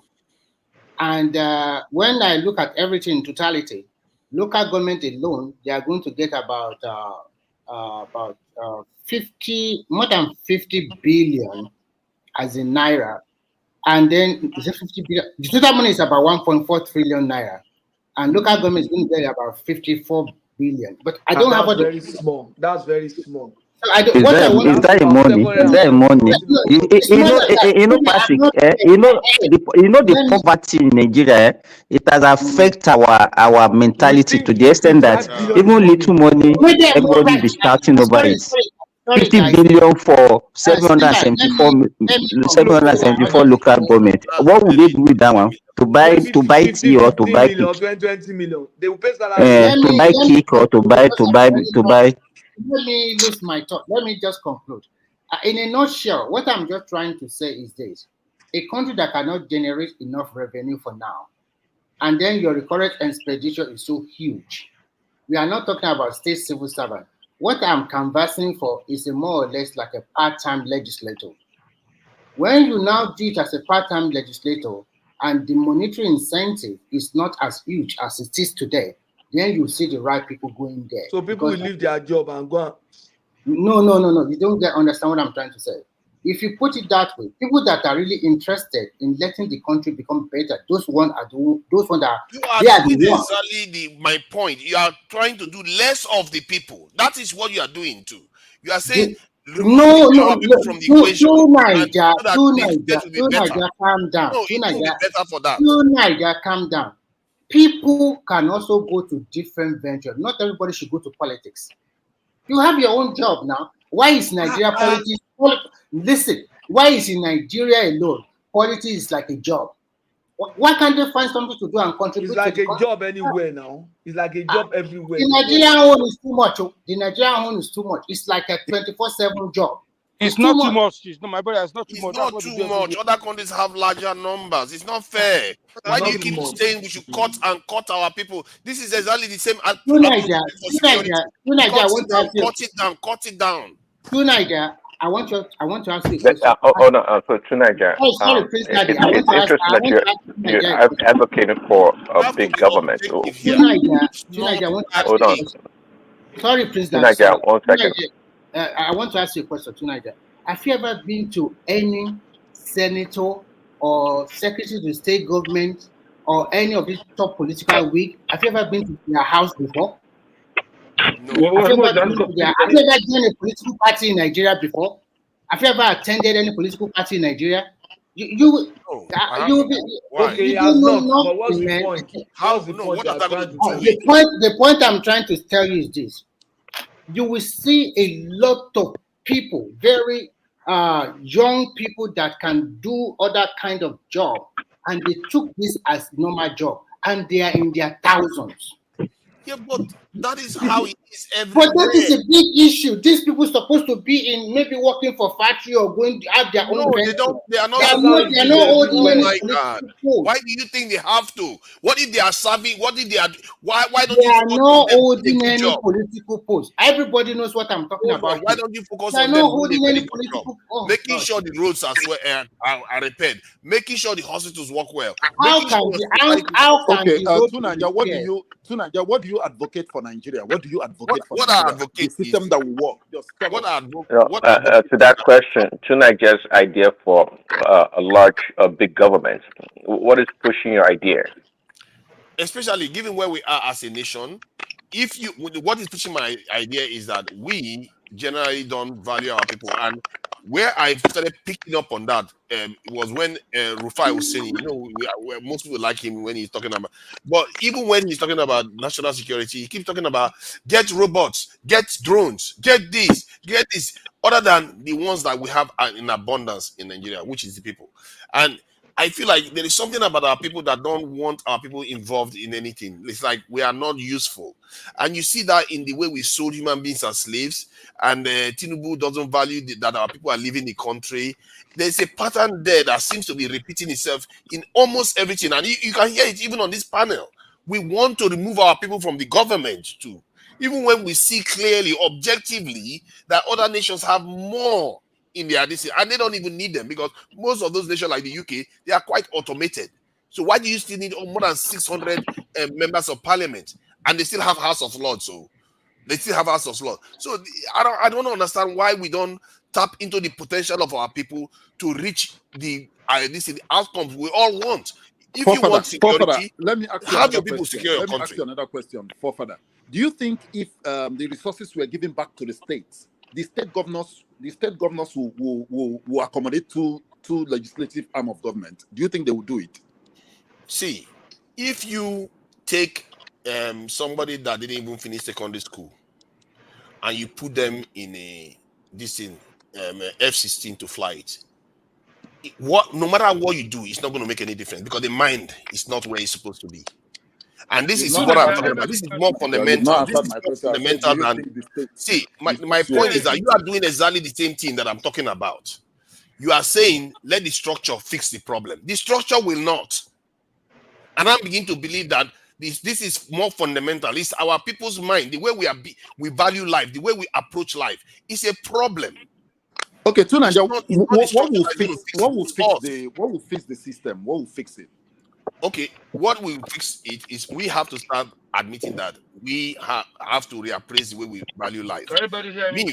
I know that for one. I blame myself too because we don't value life. We support some Hello? immoral practices in Nigeria where we have Can you hear me? people serving as slaves, and we are willing for our people to be treated badly, and we tolerate it. We don't get angry when our people are treated like dirt. Our people live in squalor. We don't get angry and say, no, we can't live like this. Our people deserve better than this. If you don't value your people, why would you even care whether they live like dirt? You think Oyibo man will go and live the way Nigerians live right now? If you put Oyibo man inside the way some of those schools where they kidnap children in the north, they will riot the very next day. Like what? They will not put up with it because their mind is not tolerating that kind of stuff. I believe that it's us. Because if you look at some of those schools where they kidnap children, I was like, people actually studying here. People actually study in that place. They're like animals living in there. There are dog cages here in the UK that is far better than that. Who did that to us? Is it not us? We put ourselves. So no matter what you do, no matter what structure you create around it, if you don't value your people, you are not going to put them first. You are going to see them Tunaja, living in squalor, and you are going Tunaja, to please. Let When me you don't come in, have a please. sense of nationhood, that is what you get. That is what you get when you don't have a sense of nationhood. And look, do you expect people from the south or southwest or southeast to riot for people who were kidnapped in the north? The north should cater for itself. The southwest should cater for itself. Every But region should cater for itself. It's still now, what you we're are talking saying. Me look, it's still buttressing what Nigeria is talking about. That we don't care for ourselves. What do you mean by okay? Because it's happening in the north, they should forget about it. The Look, northerners should take care of themselves. Yeah, Remy, I watched a look video on the street recently. because Just let me give you an example of what Nigeria is talking about. Let me give you an No, I'm example. asking you a question. I'm asking, will you Hmm? go out to the street because somebody is kidnapped in the north?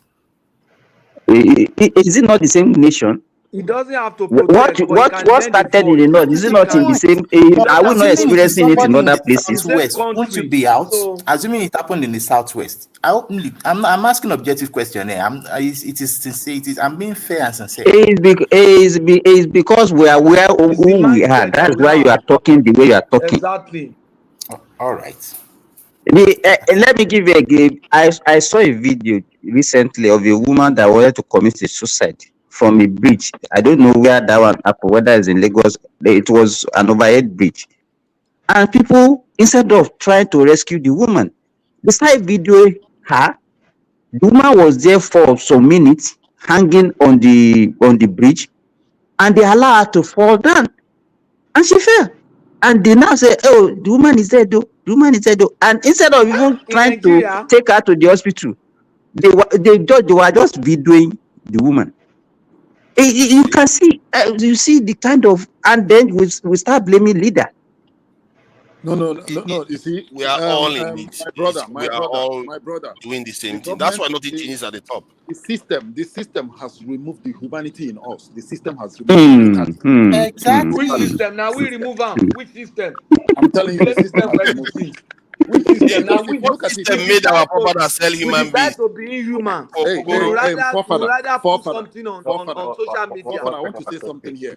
Forefather, all the time you are saying our forefathers sold human being, our forefathers sold the human being. My didn't brother, they? that narrative na lie. Look, you know they They carry that didn't sell. narrative again. We Okay, I didn't sell see. any human being. You We know I the wanted history to of come in. Madam we Tinubu. resisted You know when the they Isaac history of came wanted to Madam to come Tinubu. in. go with that narrative To all the Niger. time. I'm painting our ancestors like if they are evil. Don't do that again, See, man. Madam Don't do Tinubu that. is known. We know the history of Madam Tinubu. Do To you Niger, know her are history? you a moderator or you're a panelist? To Niger, I'm a Isaac wanted to come panelist. in. Who says Can there's I? a moderator? Eh? Eh? Can I come in? Yeah, go ahead. To Niger, please, can I come in? Yes, please. Let me drag my point from Simba. Simba, I like what you just said when you were referring to Nigeria as a very poor state.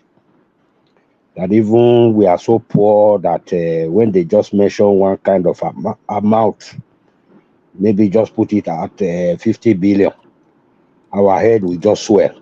Now, what I want to say is this. Tunaja is saying that we don't value our people.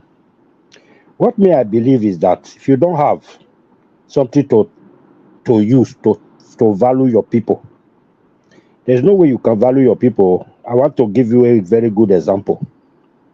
I live here in Spain. If a Spanish police get to meet with a UK citizen and he say documento, and the UK man brings out his passport and he say, this is UK, there will be this attitude. If you meet an American man on the way, even though he's black man, white man, and he say documento, and then the American man dish out a American passport, there will be this attitude like, oof. Then, if you meet another black man or even a white man, say documento, and you bring out a Nigerian passport, the attitude will change, my brother.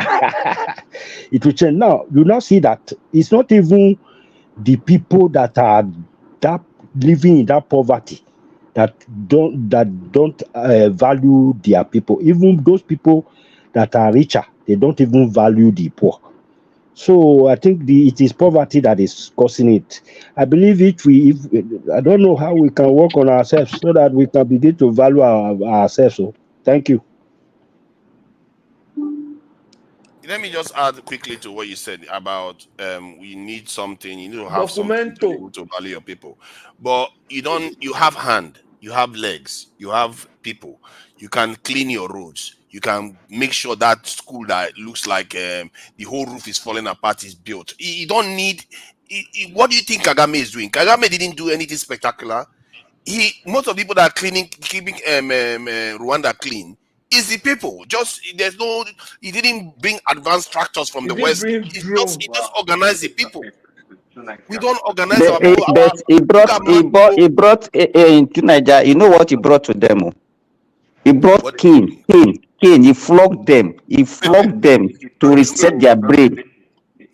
Okay, see, point is that we can clean our streets, we can clean our surroundings. You don't need technology, you don't need anybody's permission to do that. We can't even do the slightest things. Okay, let me try this. Yeah. Sometimes, I guess you talk simplistically. I mean, you are quite low. Who is this person? Who is this person? I think it's Prince Daddy. Please speak up. All these people in America, I don't know. They don't have good network. They don't have good phone. I don't know what is wrong with them. Don't worry, he's hiding under the table. You don't have the women there. He doesn't want to speak too loud. Keep insulting us. Can you hear me now? Am I better? We can't hear you. Okay. Is it better? Yeah, a little bit better. A little bit. Wow. Okay. We can't hear you. We can't hear you. It's like you are hiding behind the door. Are you afraid of something, Prince Daddy? Should we call for help? No. Maybe you go and rescue him. I don't know. Maybe we should rescue him because the way he's hiding from somebody. No, is it better now? Is it better? Yes. Okay, better. Okay. I'm saying that, look, sometimes you talk simplistically. See, it's not about, I would say, before the white man came to Africa, we had crude oil underneath the ground. We had diamond and gold. We have everything before the white man came.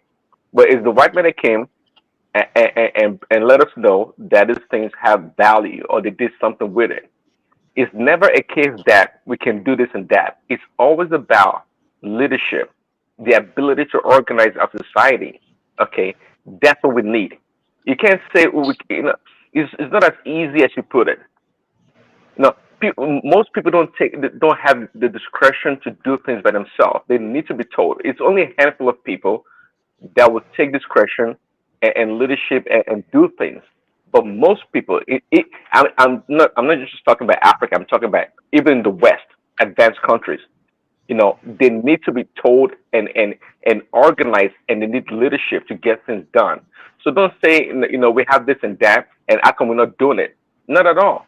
So when you mention Kagame just didn't say, Kagame, if you like him or not, he brought leadership to that country. He had a plan, objective goals that he wanted to implement, and he embarked on it to do what he did for the most part. So don't make it sound like, we have this and that, so it's easy to do. It doesn't always work like that. We always need leadership. I never said anything about it being easy. I just said that we have this issue, and I don't even know how we can get ourselves fully out of it. We don't value our people's potential. Your people, your people's potential again is as good as the ability of your leaders to tap into the wealth of potential that they have to bring it out of them. I'm raising. That's what I'm saying. If the leaders don't value it, why would they tap into it? That's my point. We all have that mentality. Can you hear me? Yeah, great. Yeah. Yeah, I want to say something. You mentioned about the Rwanda. Yeah, the reason why the plan of that man was effective was because people in that country, they were also ready for a change. But they were not ready. Don't say that one to us. They were not ready. They were forced. They were not ready. Yeah, they were. Okay, no. If they're not ready, even if they are forced, they can still resist it. They cannot resist. They were forced. Nigerians, they don't like anything. If you look at it, the man came first as a military man. We're going to be the one to complain. you start complaining, oh, it's too much, oh, the stuff is too much. Even let me tell you, who is this person that is talking? Even the one that is, there are some countries now that they are even being, you know, his own way, he directed in a positive manner and is helping the country. We have example of other country where people are being forced negatively, and the country is not even running. An example is Egypt. So it can be forced in either way.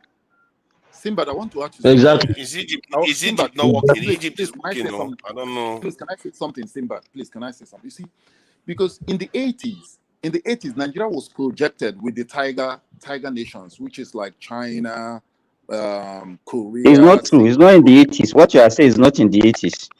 You don't know history. In the 60s. In the 60s. No, I don't think it's in the 60s. It was in the 60s. Forget about it. Man read from Third World to First World by Lee Kuan Yew, the Cambodian minister. Okay. Okay, Let's look at it. In the 80s, things were already bad. In the 80s in Nigeria, things were already bad. Simba, already let's done. assume it's in the 60s. In the 60s, why is it that Nigeria has not at least gotten their act together? Like they've not gotten That is what we are saying. That the problem that you are not getting it. That's why we are telling you that the problem is not the problem of 1 year, 8 years. The problem has been there right from even independence. That's what you are. That's what you are testing to now. Simba, I want to ask you, Simba, I want to ask you. I live in China here, and I know that in some cities in China are actually new. They just like their development is there like 20, 15 years. They developed their city. So why can't we? The kind of sacrifice that the Chinese put into their country, and we put 1/3 of it or even 1/10 of it, I will not cry in Nigeria. And that's true. We don't have the capacity to sacrifice. I can give you a good example. Just hold on. In 1983, when Buhari came in and he started making people to align war against indiscipline, Nigerians started crying. Immediately they took over from him, everybody started jubilating. We are just set on people that are not ready to sacrifice, but want to enjoy. That's just the issue. Buhari was a bad market in Nigeria. Sinbad, I was going to say Nigeria was not that bad in the 80s. I think the country was still pretty good in the 80s, actually. Exactly, very good. Please, Daddy, I know why you are talking like that, because you are one of the privileged ones, so you can say what you are saying. No, look at the kind of school. Look at the school that children were kidnapped. Don't mind him. Shagaritan was good. What does it take to keep this school clean? You just need to get some people together, clean the place up, fill that gap up, and the place is going to be that dirty. But they can't even do that.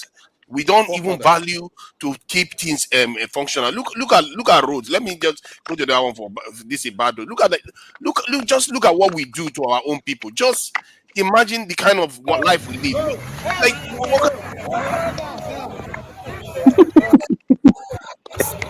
I'm confused. What is your point? The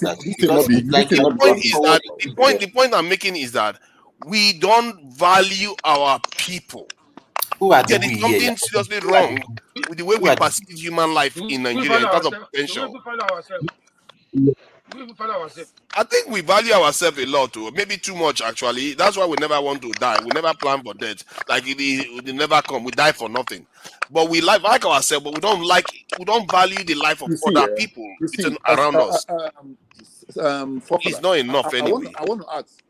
You see, why most countries are functioning today is because of the fear of their people. The elites are afraid of an uprising uprising coming from their people. Like, for example, in China today, they are making the citizens look comfortable and everything because of they fear when a population of 1.4 million stands up against the government is this year. And that is why they are doing their best to put everything in place for their people so that you don't come here and say, I lack this, I lack that. The Chinese lack nothing. And in America, you see that the thing with Nigeria is that these guys at the top, the elites, are not afraid of the populace at all. They are not afraid. There's no kind of, if I do this thing, these people will rise up. If I do this, these people will rise up. So they treat us as slaves. That is why the country is like that. So I think like you have And a to add point, to but that, sorry, and to add but to I that, just like to think that we need to to add to confront the fundamentals. So please go ahead. Somebody is backstage. I don't know. Let me try to see what everybody here is present. Amy is here. Kenny, are you yeah. there? Kenny, are you there? Playtown, are you around? Playtown. Playtown 1, Playtown 2, Playtown 3. Okay, Playtown is not here. Let me put Playtown so that this guy can come in. Okay, please go ahead. And again, forefather, there's something we have to do again in Nigeria, and that is why I guess is affecting us too. We have to separate religion from the state, like what the Europeans did. You understand? Because if you look at these two establishments, they're like intertwined. They're just like the same people. These people are milking you here. These people are destroying you. So it's just like the same thing.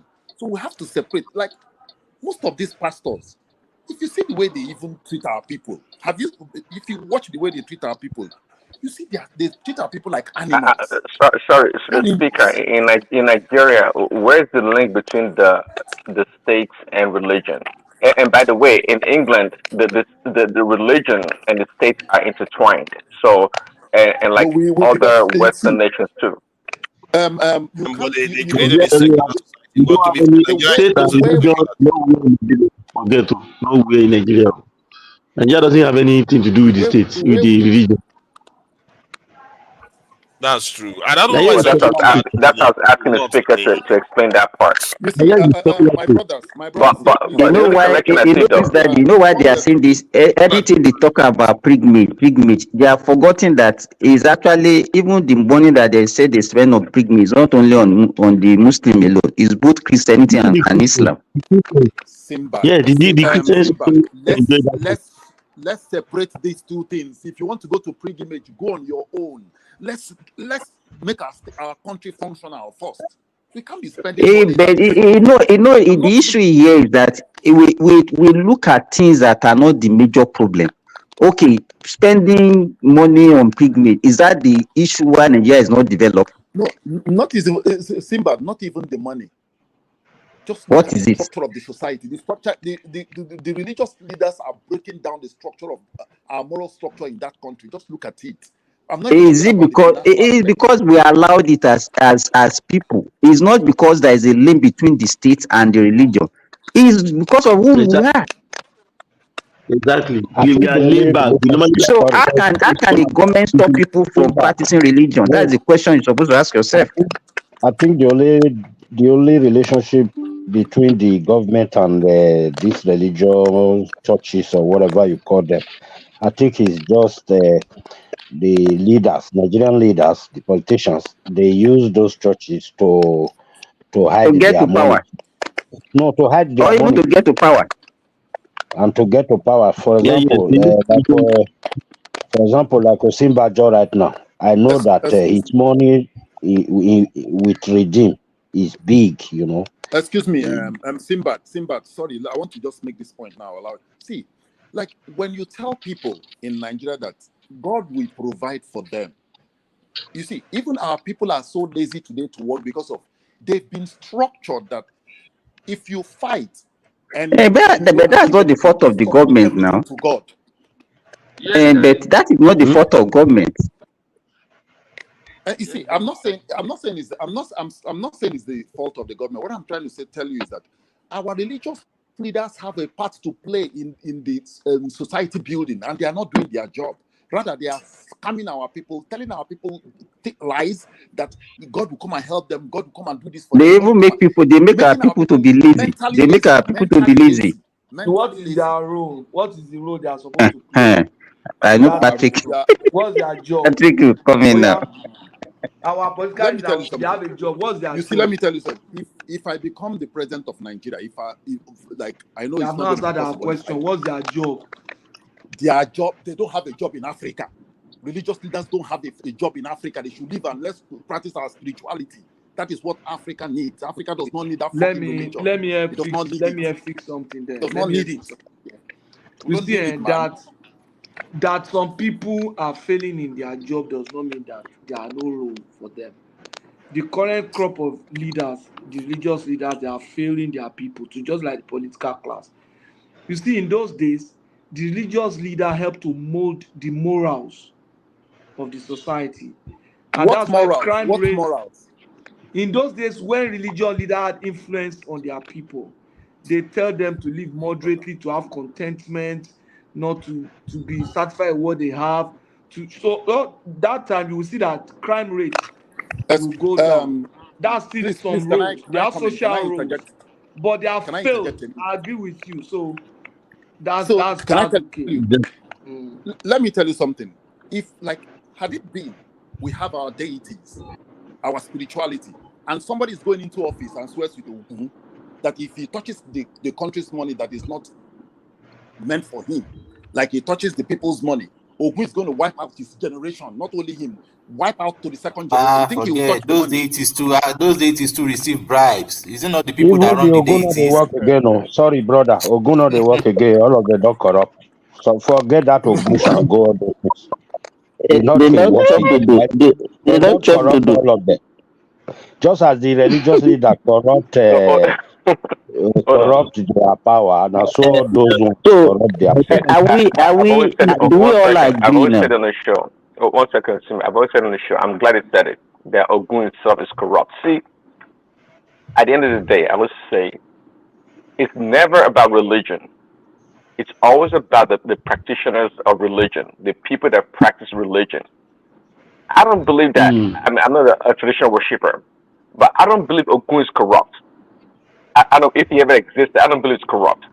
The point here is that look, is the people, the practitioners, the God clergy, bless you.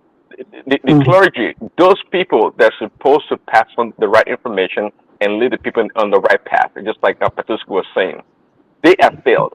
And I always say, there's never anything Prince given to Daddy, man they that man even has not give abused. they gave these deities, they gave them wrong information. Yeah.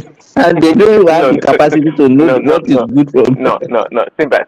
You are The right, Simba. deities. Hold on, Ogun and hold give on. the The deities wrong are person. gods. Hold on. The deities are gods. They are spirits. You can't give them wrong information. No, they you see, give They them. they do it. They give You know, them Prince Daddy. Prince no. Daddy. Wait, Because let me No, explain no, to you. they're You are Simba, not being giving Simba, the it's a lie. you It's are a being lie. no, no, erased Hold for on. too Prince Daddy, long. they give them up. If they don't give them wrong Prince information, Daddy. all the traditional rulers in our country, they would have been dead by now. no. Prince They're Daddy. not give. It's Let's not give you. possible to give Let's give you. the It's been spirit. long you Hold left on, Nigeria. Patoski. No, They no, give them. no, no. See, Prince Daddy, let me give you an hold example. on, Let me give you an no, hold on a example. second. Before you do that, hold on. Okay. Patoski is a Christian, and I don't worship this God, but I'm telling you that this God are spirits. See, it's Yeah, they are not the spirit. spirit. Yeah, they Okay, are so spirit. how can you give spirit that knows more than you the wrong information? No, it's the They can practitioners, give the them. people do. They can give spirit wrong No, information. Spirit doesn't know everything now. you're right. The spirit don't know everything, but the Eh. spirit, okay, but You see, it's the people. those Say, people, no, they say, have power over hold on. those In this, spirits also. They have a way of manipulating because them now. I give exactly. you. No, Let you me know what? let me give you. Because hold on, Let me because give you it works example. by Prince Daddy. Let's give you one it works. example. You see, there's a spirit they call Eshu in Nigeria. Ehen. Mhm. May God bless you, Patrick. Now, That's where I want to give now. Eshu does not eat certain food. No, Yes, the So they will now Pamkanet, take that I food. mean, no, They this, will go what to they call Eshu. it now? They will Adi, take that food to Eshu. They I will don't know say the from English so so name. and so that say I give you. Panel oil. It's Pankane now. Palm kernel oil. Pamkanet oil. If you put it on it, the thing will be hungry. They will not say, okay, it's Prince Daddy that I have to give you, not me. Oh. Then the thing will come and attack Prince Daddy.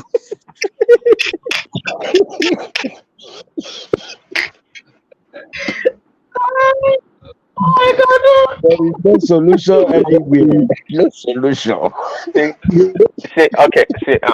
Guys. This is the point. At the altar, that's where the spirit world and the physical world meets, right? So if the practitioners, the babalawas or those people, they go to the altar, they can go there with wrong information in order to deceive the people. Okay, and because for anything to happen, they have to be an agreement. Okay, there has to be like a covenant. There has to be an agreement. And when they go there and lie or provide the wrong information, that's what the spirit is going to work on.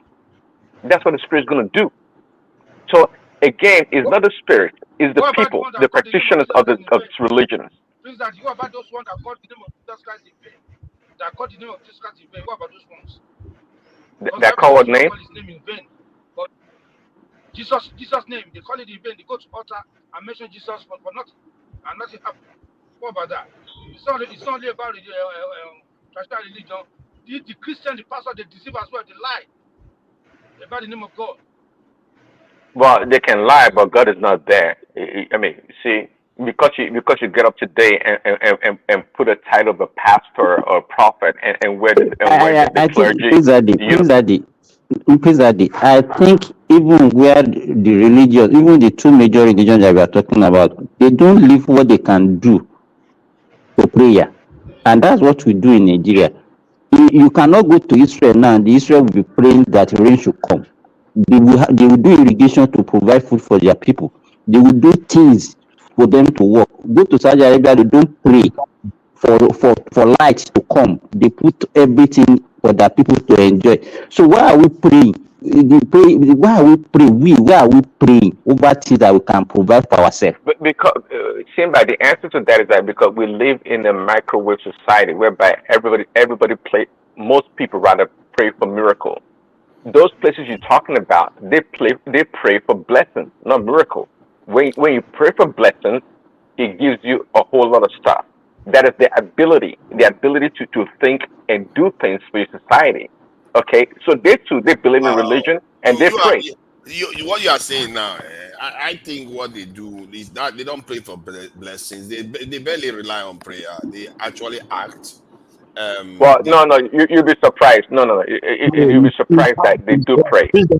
They, so and most of these Western civilizations they were built on Christianity or Christian foundations. They were maybe not so much lately. There are a lot of things that have changed, but their forefathers, the origin. Now, for example, if you go to Israel, that they have all sorts of great technology, they are highly religious.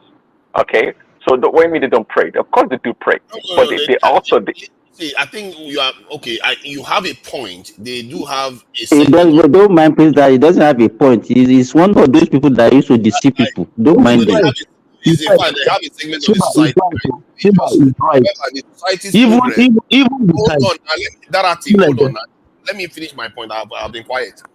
The society's progress is mostly based on their ability to innovate, especially technologically. If you look at Israel, that's the same thing that is driving it. The Western economies, when their technological advancement completely skyrocketed, was when they separated religion from science. Because religion has a way of stifling science, and in a way, they didn't even do it deliberately. It was because of resentment, really, because the Galileo, when he first discovered that the Earth was traveling around the sun, they jailed him for life because that was considered blasphemy. And they burned some people on the cross for saying this on the stake, for saying certain things like that. That's Christianity doing all these things. So but these people that believe that okay, this is what I'm seeing is I'm looking at the true world itself, and this is what the thing is telling me. And these religious people don't want to believe it, and they are killing me for it. So those people started having resentment towards the church, and then they separated themselves from the church. That's what built what they call the atheist kind of notion, because then they went to the extreme and said there's no God. And the people that believe in science. But science is what made all the difference, because they separated it from the religion, then it has a way of being able to be questioned without being burnt at the stake. It has a way of being repeatable. It has a way of even being scaled up. And guess what happened after then? Their power expanded exponentially. And the society that you have in the West and in the Asian countries, they are based on science. And that is what we don't do enough of. We are rather sell our people than actually have them innovate. So that's my take on that. Thank you. To Nigeria, please. I want us to say something. See, what is the way forward? We normally like to talk about all these things. Me, anytime I have the opportunity of speaking to people in Nigeria, I normally engage them. What the hell are you doing? What action are you taking? And I discovered that since I started doing that, I'm beginning to get some feedbacks. So I spoke to two persons that have started a farm. I've spoken to somebody that, I've spoken to people even from the diaspora that took investment back home, back to Nigeria. You get it? What are we doing to, because you see, go on the way Facebook, all these social media platform, you see Nigerians demarketing the country, saying that I japa, I no go come back, I do this, I will not come back, I will never do anything, have anything to do with Nigeria again. And they are forgetting that deep, and also they despise people at home, thinking What happened? if you look at how many Nigerians are actually citizens, where they are ordinary residents. The majority of our people in the diaspora are residents. It's only few percent, maybe 10% or 20% that are actually passport carrier. I mean, the citizens of those countries that they are residing on. Yeah, they must have gone through some process before they acquire that. So what are we doing? Are we educating them? Are we helping? It's not that we are. Another thing we normally do is this.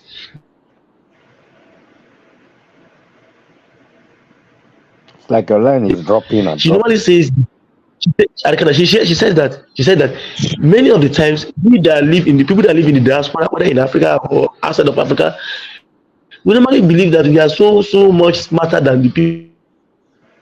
That leave a gap of kind of creating that link, that close link that can help us. See, I worked with an Indian multinational while I was in Nigeria, and the man told me how they started their company, how they pass it down from generations.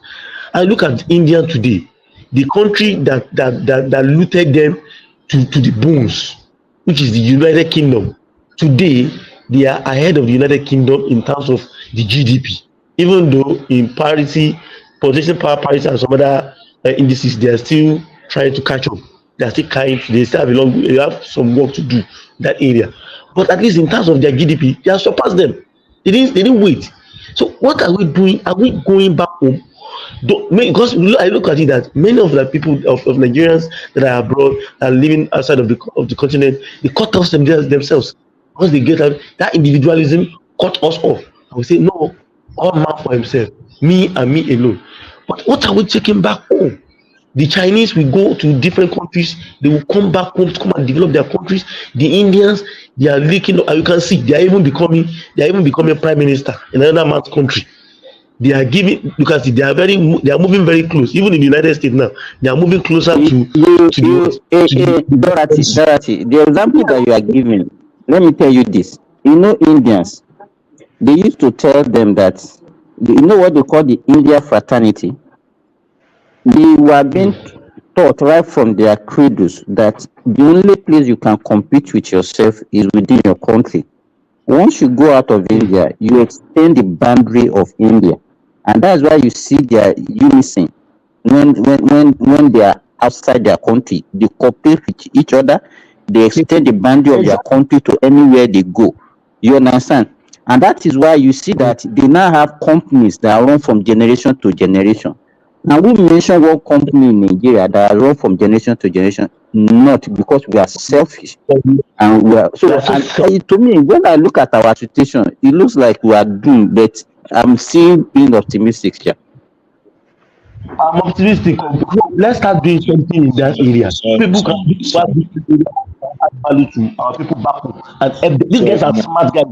Let me see. Today, I spoke to somebody from Nigeria. I was telling me that BOI is writing a proposal for somebody that BOI is giving 250 million to that person. He wants to get a loan of 250 million to set up a company that will produce egg in large scale and stuff like that. These guys are smart guys, and that's what Nigeria is speaking to. How far do we hold these guys and make good use of the resource? Okay. Can I say something? I think what we are saying here has to start from all of us. You understand? Even on this platform. Do you understand? Yeah, we come here, we discuss the problem of Nigeria, but when it comes to collaboration, if we are to say, okay, all of us on this platform now, let's come together and create a company that will do this, that will do that, that will do that. What is the probability that we now have issues? No, Do you Simba will understand? scatter everything now. Simba too like Me, Yahoo I will scatter. join. I will join. Do you When I bring understand? the idea So up. I think to some extent, one of the major issues is we don't trust ourselves.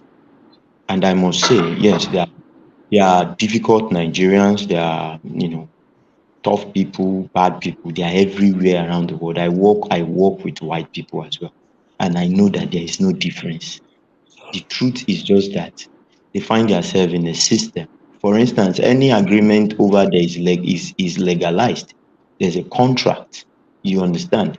And there is a law that you cannot go against this contract. And if you go against it, the enforcement system is active. But if we do that in Nigeria, you will find out that somebody that has more connection than you, more whatever than you, will get away with it and you will lose everything you've invested. And this is where the problem comes. Do you understand? So, but for me, I feel it is not all bad. There is still hope for this country because when you see what people are doing around the country, springing up here and there, new businesses, tech businesses that are owned by Nigerians, and these guys are doing well. For me, what is happening in this country, I just feel like it's a good thing for us because on a good day, we've been so relaxed. I called my mom in Ibadan and she was telling me that most of the area boys in their environment, I used to say, hey, Baba, most of them now they've looked for one plot or the other, they are now cultivating. This is what we need. All these people that you see, for instance, now if for me, I used to say something, if I'm a governor of a state, I won't say anything, I won't give you any all these area boys that will just stay by the road, Agbero, and pack every one of them. I will just be packing them, load them somewhere and go and put them somewhere. Then fence the whole place, tell them to farm. If you don't, you have to be useful for the community. It's not like if the government says, okay, tomorrow now, no more NURT, whatever, and they ban those people, you know what happens? The people that are in their house sleeping jeje will start suffering because these guys want to eat, they will start knocking their doors.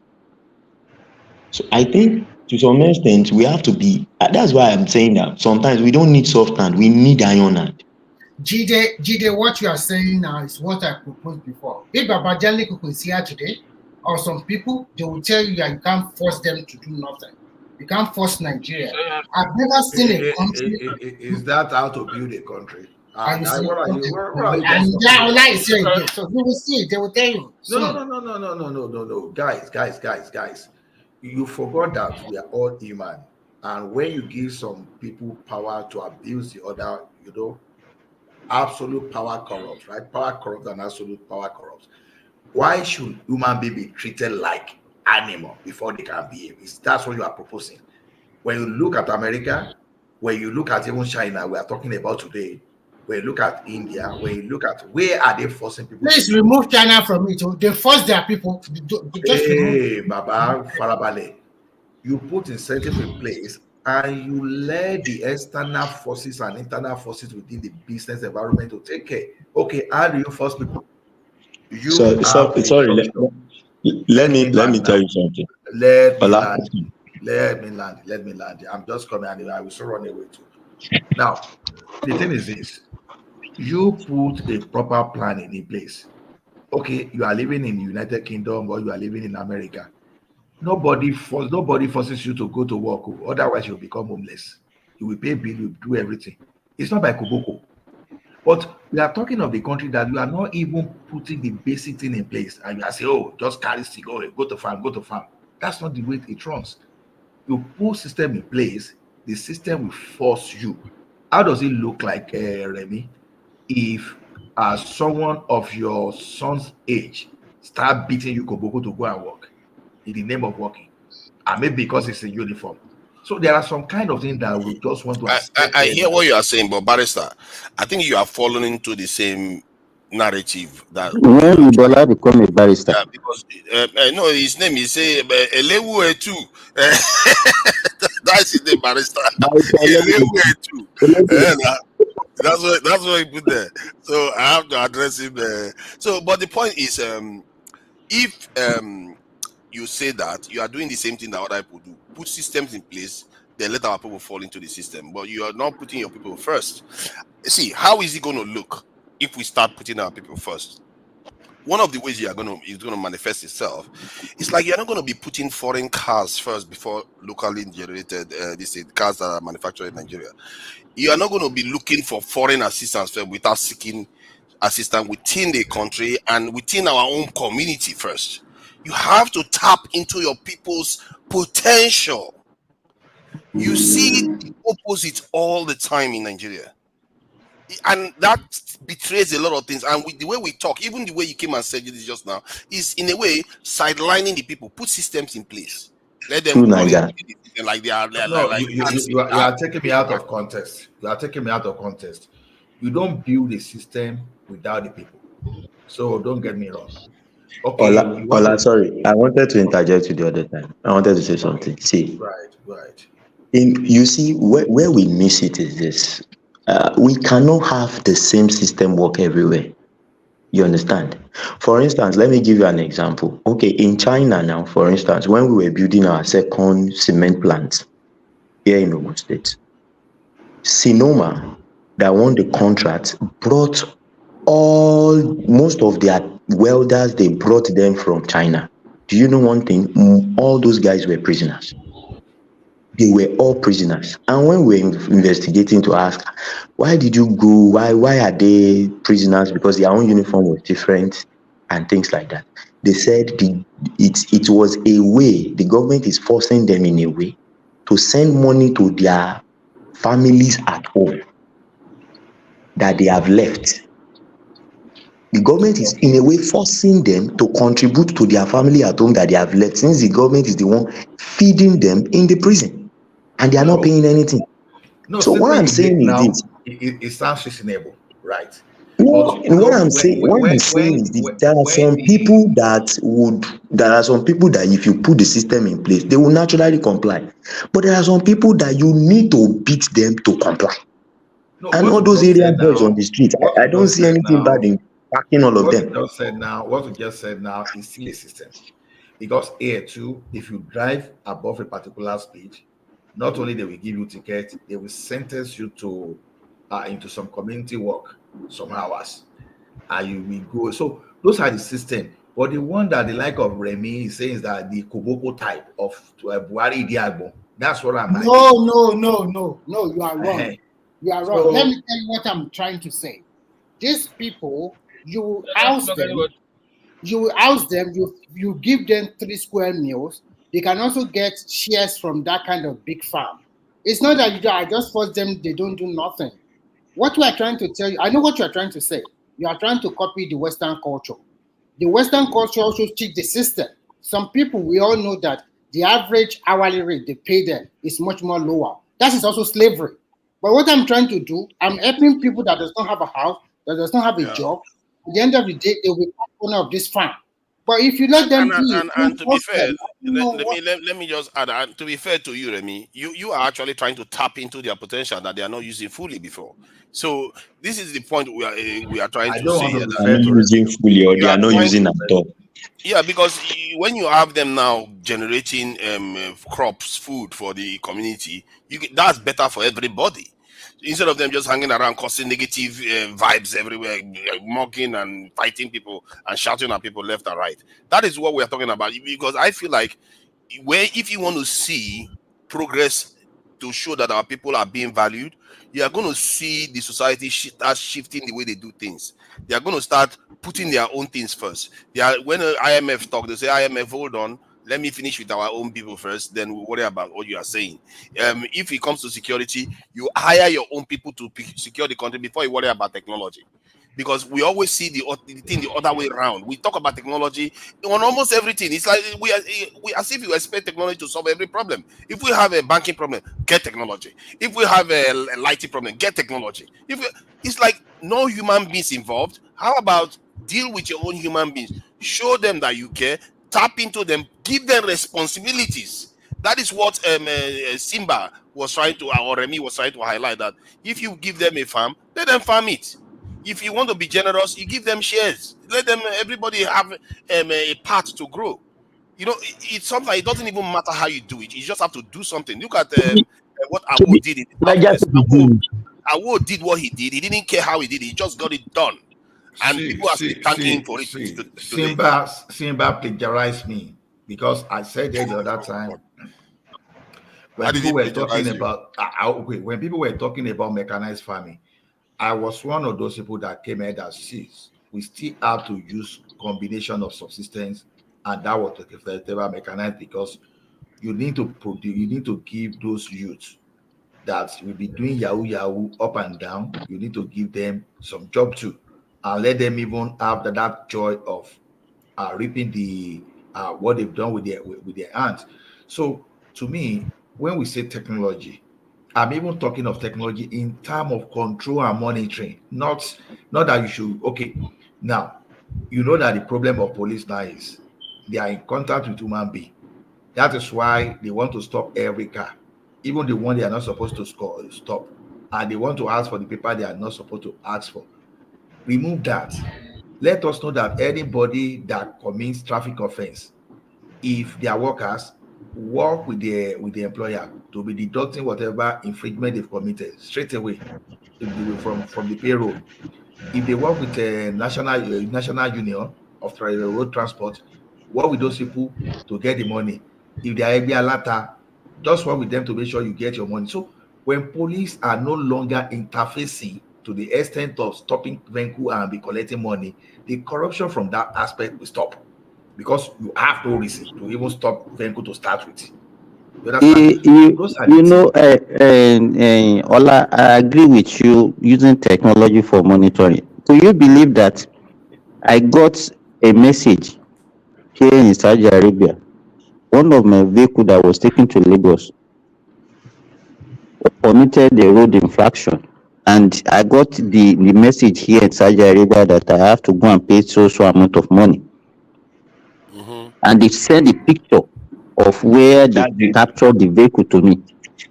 That's the cameras that they are installing everywhere now. The cameras are everywhere. You break any traffic light. That they install everywhere. Just inform police. Let's not get carried away with technology because technology doesn't arrest anybody. Like now, those things that they ask him to go and pay now, in the end, somebody will have to come and carry him. If he refuses to pay, they will come to a house and bail it. So you No, this one, he cannot refuse to pay this one. No. Believe me, and nobody can take bribe. No, they because it's already documented. Hold on now. Let's follow the chain down. If you refuse, what will happen if you refuse to pay? Through Nigeria, they will not They come will and impound attack that vehicle. When they leave that people, they will impound your vehicle. Who will impound it? A machine? A human being? Okay, now that is what I'm talking about. We tend to dismiss the human being. First strike is human beings out of the picture. The technology is going to take care of everything, and you forget that if you don't nurture those human beings and their potential, they are going to sabotage the technology. True, Nigeria, but I suggested a solution. Now, why did you ignore the solution? I said work with the employers, especially those people you can track, get the money. Like Simba now that is out of the country. By the time you are coming through the airport there, you understand? From the airport there, if you are not paying, they start debiting you from that place.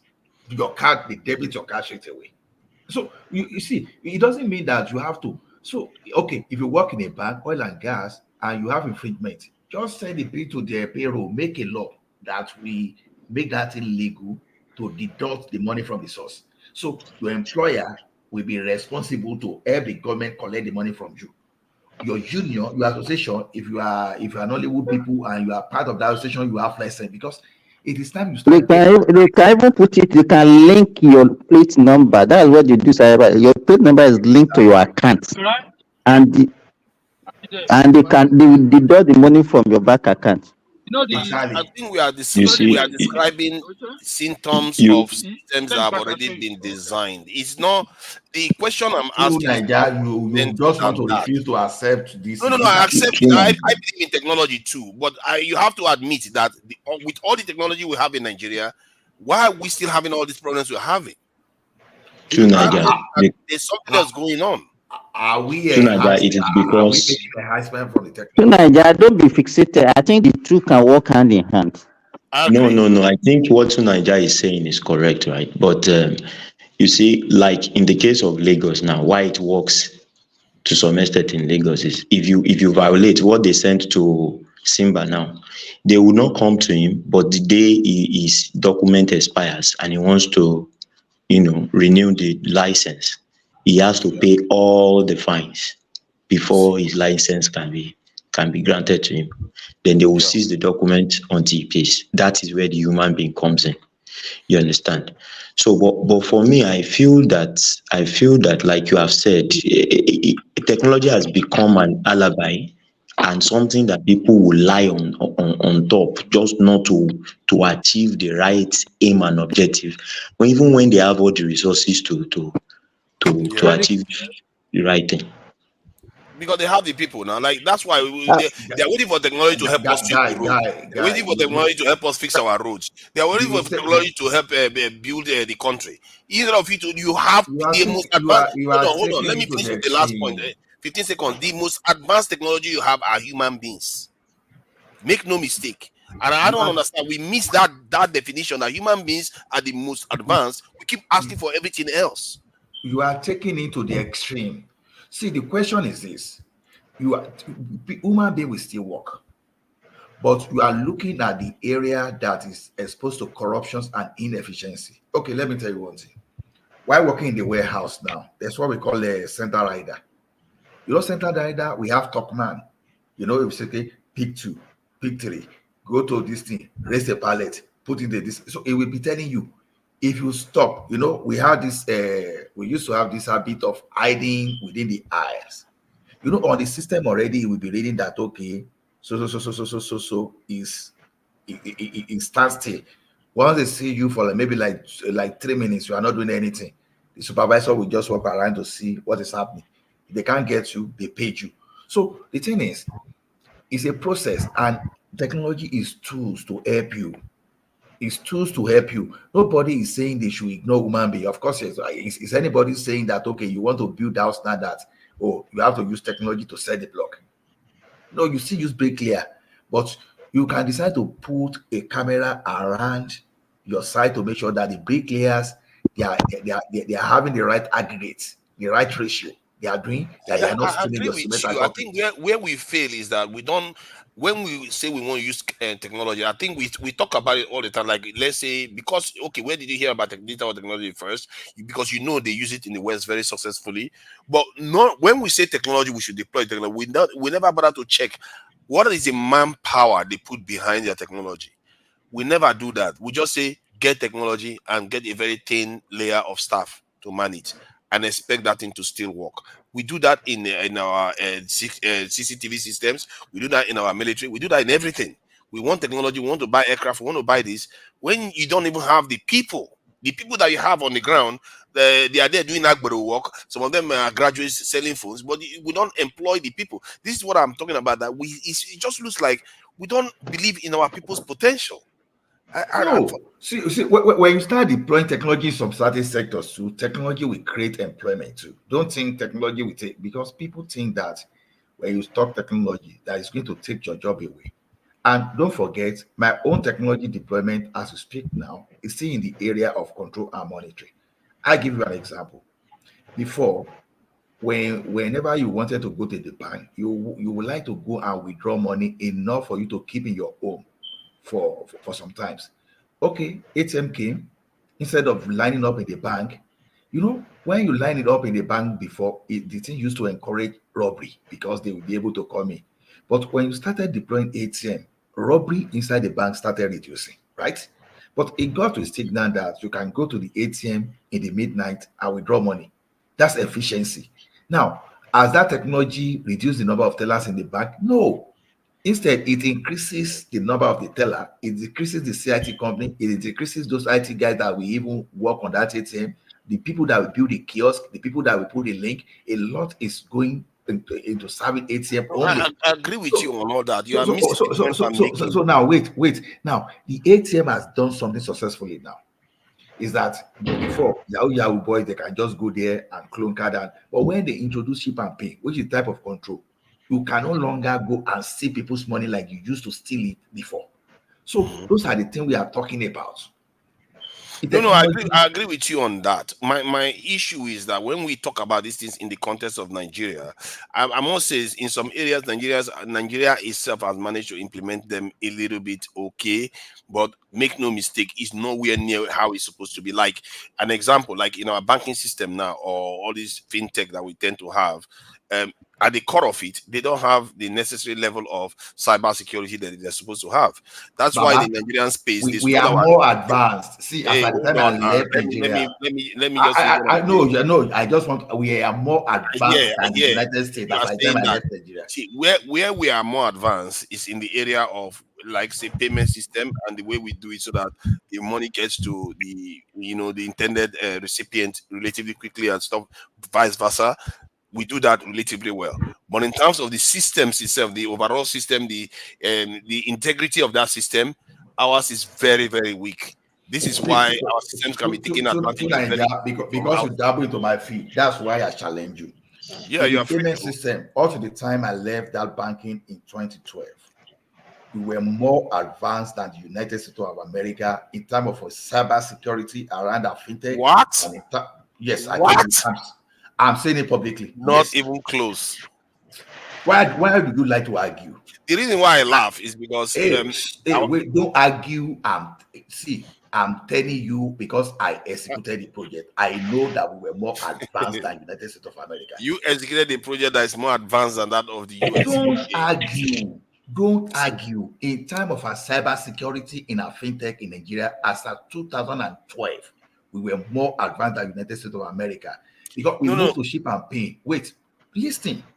We moved to ship and pay as far back as 2007. And America, they were talking about the cost of infrastructure change. Instead, they were using insurance to refund money to those people that they stole their money. But in Nigeria, if they steal your money from ATM, Baba, it's difficult for you to get back. But instead, they implemented ship and pay with the right profiling. You understand? So they make sure that they make it even difficult for you to even steal that money. When people used to use hand to block ATM, okay, they install a particular camera, intelligent camera that asks for that. Before you can even get to that place, it snaps you first of all. If you cover the ATM will go out of service. When America will not use all those stuff. So, see, you might be right. So, you say I might be right. The project I said you're right. You might be right. You might be right. You might be right. I think what he's saying is not accurate. If you look at the list of you can argue. You can argue. No, you have to argue. So I should just believe you when I know I'm talking as someone that implemented some of those projects. I'm not saying you didn't implement the project. The only thing where they say Nigeria city better pass America now, they argue. No. If that was objective now, that's the problem. It has to be objective. I can sit here and say Nigeria is the most powerful country in the world. Is it objective? No, it's not. You have to go and check the records that shows people that are monitoring these things, and that we even have evidence of this. That look at the Nigerian data. Because we're not listening. The cost of upgrading our infrastructure in Nigeria was cheaper for us, but the cost of doing the same thing in America was huge. So they were dealing with, okay, if they steal your money, we are going to refund you. Okay, why do you think they target Oyibo for Yahoo boy than you target average Nigeria? When Yahoo boy is targeting, who do they target? They target Oyibo. You think because they want $1 only? They were doing it in Nigeria, but we block it. That's what I'm telling you. We block it in Nigeria. But those for instance, let me back Lau. How many minutes does it take to do a transfer in the US? You want to transfer money from one account to the other? If the account is within the US, I don't know, but within the UK, it takes seconds, almost instantaneous in the UK. No, I'm talking about US. He is referring to US. So I don't know about the US. You know, for instance, in the US, like it's in Nigeria, it's more like you do it immediately, the person gets it immediately. Okay. Some transfers you cannot even do on your mobile banking and all those things. They are not available in some countries, even advanced countries as we speak. they still go to bank to do withdrawals and things like that. But in Nigeria, you can transact without even reaching your bank. I don't remember when I visited my bank last. So, and for you to have that kind of a system, you must also have a robust system in such a way that you can track, you can block, you can, protect theft and fraudulent activities. And that's why maybe what he's saying is that is what he's pointing at.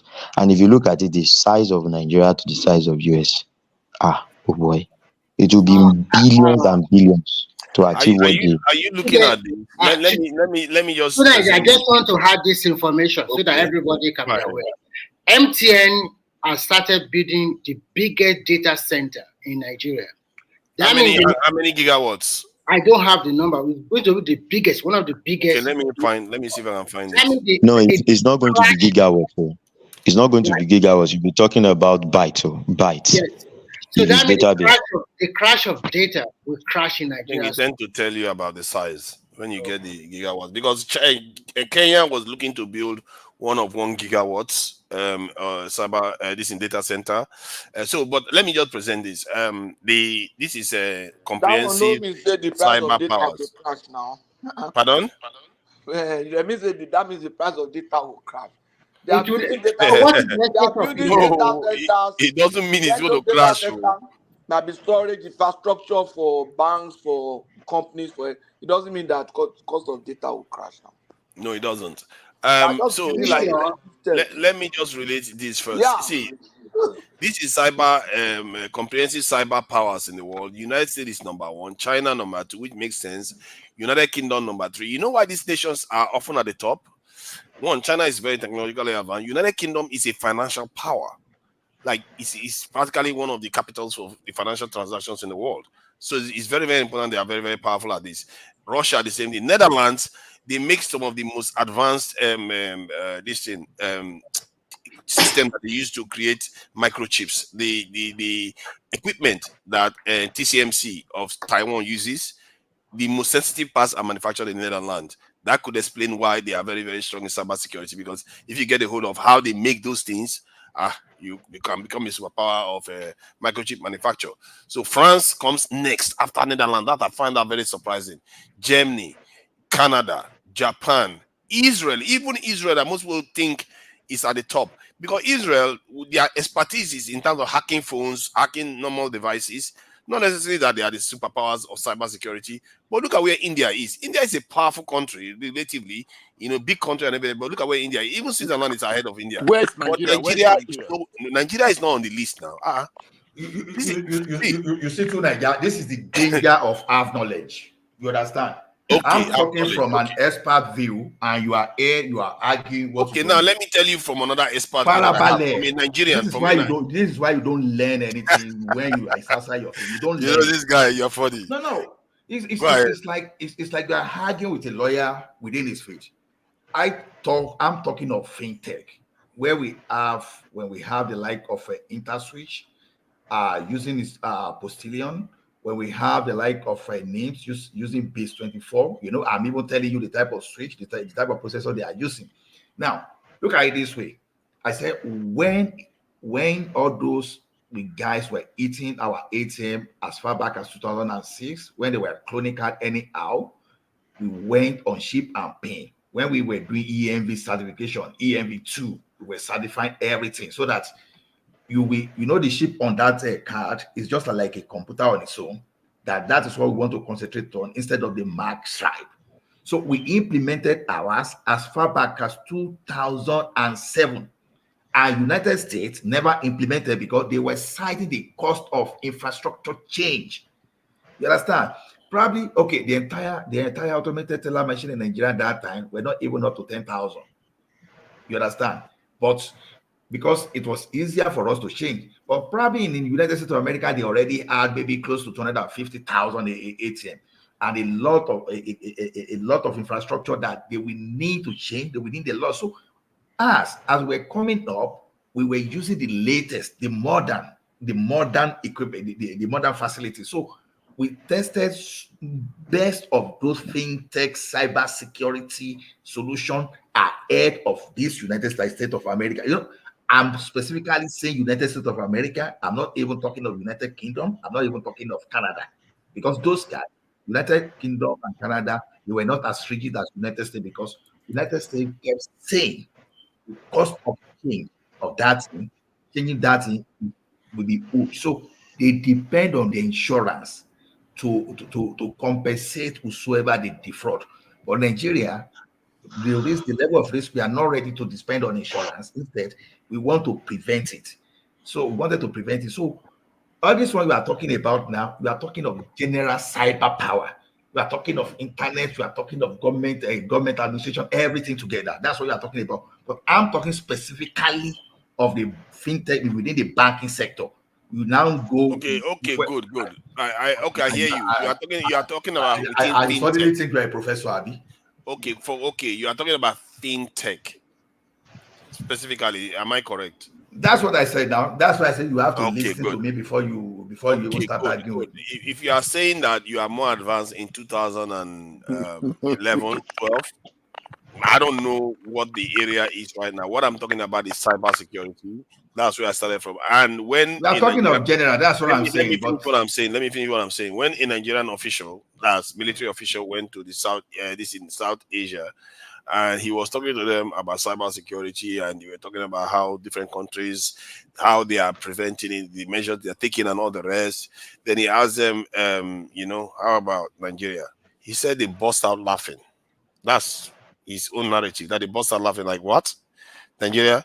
Because what we consider cybersecurity, for them, it's like everything else.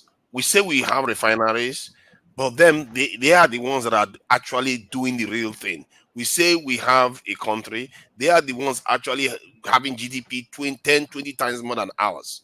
We like to say that we are advanced more than them. Maybe we were once, because fintech, there was a time it was starting first. Maybe Nigeria got in there very quickly, because I remember Kenya was actually more advanced than most parts of the world when it comes to mobile payment and all that stuff.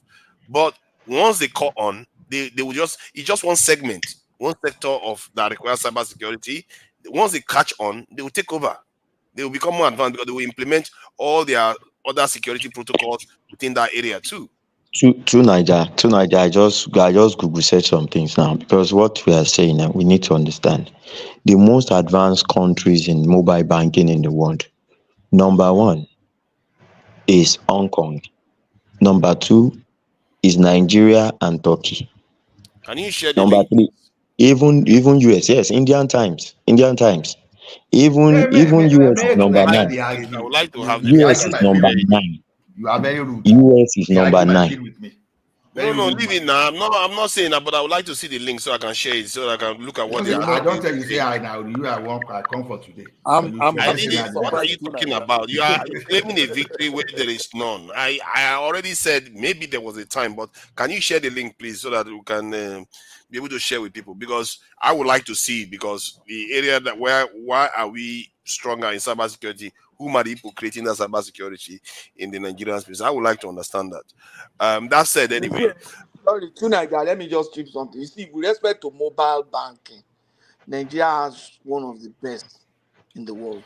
When I got here in Canada and I go to the bank, they want to, because I was opportune to work in that system too in Nigeria. I work with Ola.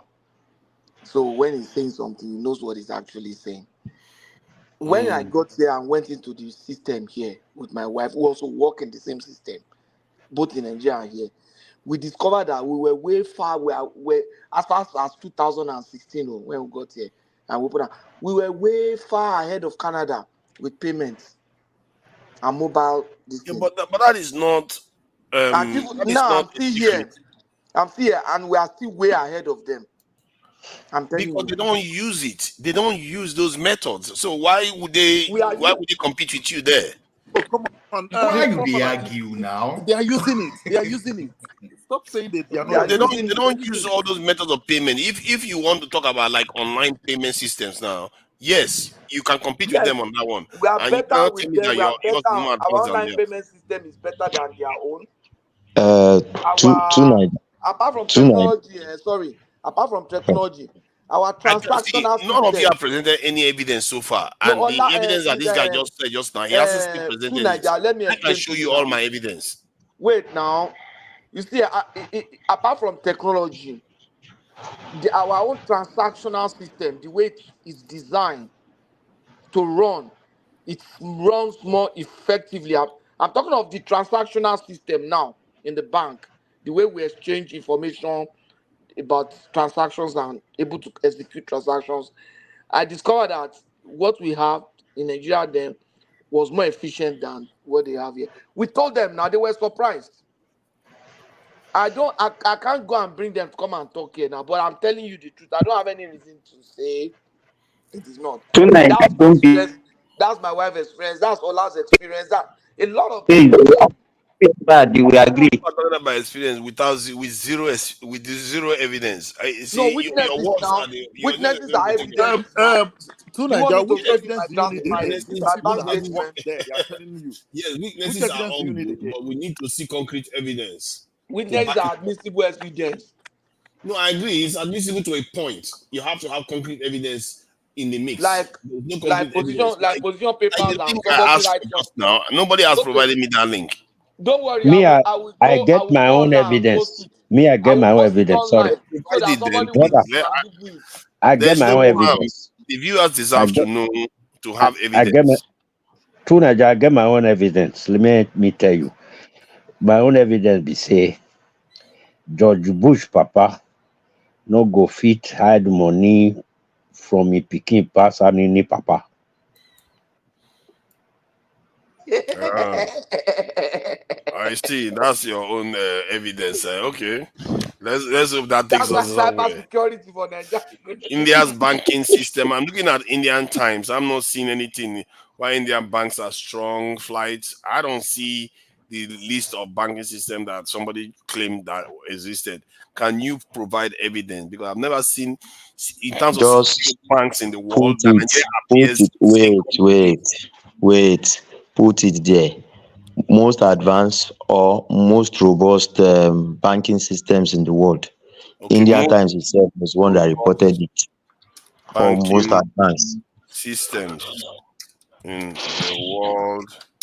Indian Times. Yep, that's good.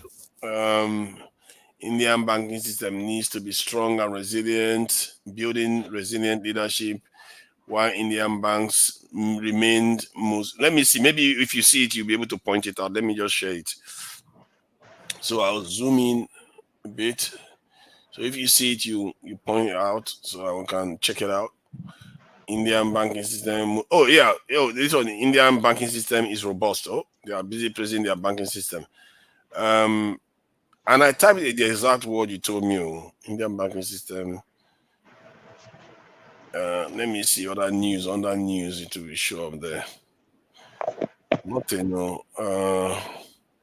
I can't see fintech new paradigm. If you say fintech when it first started, yeah, mobile banking system, yeah, those areas when it first started. But the moment they get in there, they start That implementing their was own what he system. was saying now. That's why he's saying transactional, online transactions. Even there's a guy that did a talk show on this. Is it FedEx or is it TEDx or whatever? I don't know that. But he's saying Can't it that remember that. till today. He's saying that they are still more advanced till today. So I'm and telling if you, I'm okay, do you telling want me to you that search now? Do you want me to search that information? The most even secure see fintech even systems in the presently world. the United States of America, 63% of their population uses online banking. Okay, you were Okay, right to some extent you to want say us to check it now? We can just check the information so we don't argue. The most okay. secure fintech in the world. Let's see. I think they have it. The word there in the world. Let's see. Is it even a 10 top 10 new banks? Does that I don't know. Mr. Fintech Barrister, it is new bank 18 so that we can check it out. General Election Fintech See, Manifesto. I gave you what do we call it? A very rare information from an industry I worked, and you are here arguing with me. Do you think I What want makes you to think engage I in don't that? know anything about security? Now, no, believe me now. Say there now. Is it by What force? makes you think I don't know anything about? But you see, because you don't have any evidence, you are being a little bit sore I now. don't have any evidence. I have hands-on. I don't tell me that I don't have evidence. What are you talking about? Because you have a bit hands-on. You know how our people like to think that they are doing something more spectacular than anything else. Are we not joking now? I'm telling you what happened now. I didn't say it didn't happen. What I'm saying is the question is this: why doing all these things? We used to attend conference, we used to attend training, and we know our ranking. I'm telling you, and I'm you are bringing it telling me up stories. because the viewers deserve to have. Of course, keep on Googling now. I'm making it up. So until I come and carry the bank by bank document, come carry you online. That's when you believe me. So Google you are saying, are you still saying that Nigeria today has the most secure banking system in the world? As at the time I left in 2012, we were ahead of United States of America. I said it and I still repeat it again. To Niger, I'm already dropping some links, so you can start clicking them. I will start dropping them for you. This one is We Forum. Okay, let's see what We Forum says about this. I'm very open to it. If Nigeria is shown to be doing very well, you know what, Economic Forum, that's quite a good one. Let's see, rise I of really funny mobile to banking even in believe that Africa. Nigeria can't lead in anything. Like In seriously. fact, No. OPay is the number one fintech bank in the whole of Like seriously? In the whole of Africa, you mean, not the world? Yes, Africa. I'm talking about Africa now presently, and That is not surprising. Africa is leading the world in digital banking. These are not hidden facts now. I will keep That I'm not surprised now. What Nigeria doesn't know is this. Let me tell you one thing. When you go to Morocco and Nigeria, they were leading before Nigeria jumped into that. But immediately Nigeria jumped into it, Nigeria started capturing Ghana, Sierra Leone, Gambia. Nigeria started expanding. You know, Is that surprising? It's not surprising. No, it's not surprising because you have more influence in West Africa now. You should know that. We have more influence in West Africa and we have the numbers. See, like I said, I'm not disputing the fact that when Nigeria got into it, at the time you said you were involved, that we were probably at the cutting edge. Because during that time, the best things you hear about is maybe cryptocurrency. You started hearing about all those things, blockchain technology. So you can see why you might be at the forefront at that time. There was a time, like I said it earlier on, Kenya was at the forefront. Kenya was at the forefront once. They show it on BBC, they show it on CNN. They say, no, this thing that we in the West don't even do, Kenya is already doing it. Get me very well. The cyber security around our fintech, around our electronic banking, was superior. At least was superior to that of United States of America as and when I left the banking system in 2012. I'm still saying it again. It's on YouTube for record purpose. Yeah, you are saying it on YouTube. Okay. So I don't you think I'm here just to make jest of myself. I'm telling you, this is what I did, and this is what I know for sure, 100%.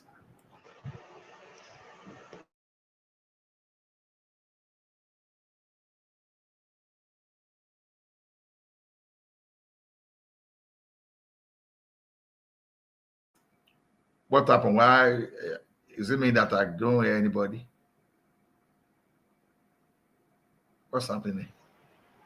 People are short of words. Okay. I'm scared. That's something. No.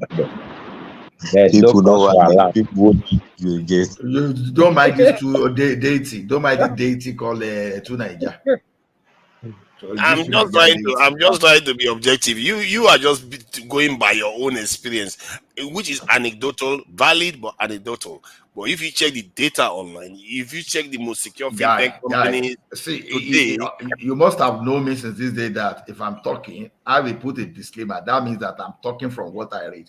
But when I'm talking about my professional experience, I go for it straight away. Did I say that your professional experience is invalid?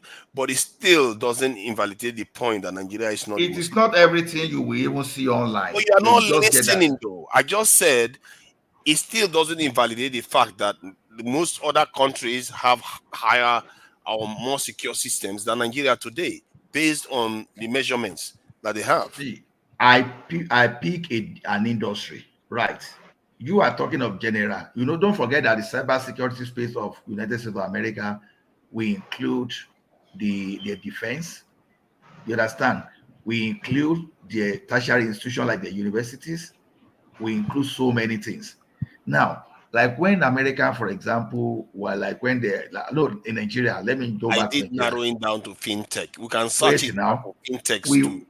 we in the bank were the ones selling idea of banks collecting their money through payment system instead of queuing at the boss's office and be paying money, or you go and pay money by teller. So we were the one introducing all those stuff, and for them to buy into it, we have to ensure that the security was as intact as possible, because if not intact, even the person even trying to perform that transaction can even, by a simple transfer, can even carry all the money away. But we have to make sure that everything was okay. You have the audit log, you have everything to track anybody that wants to do shady things down.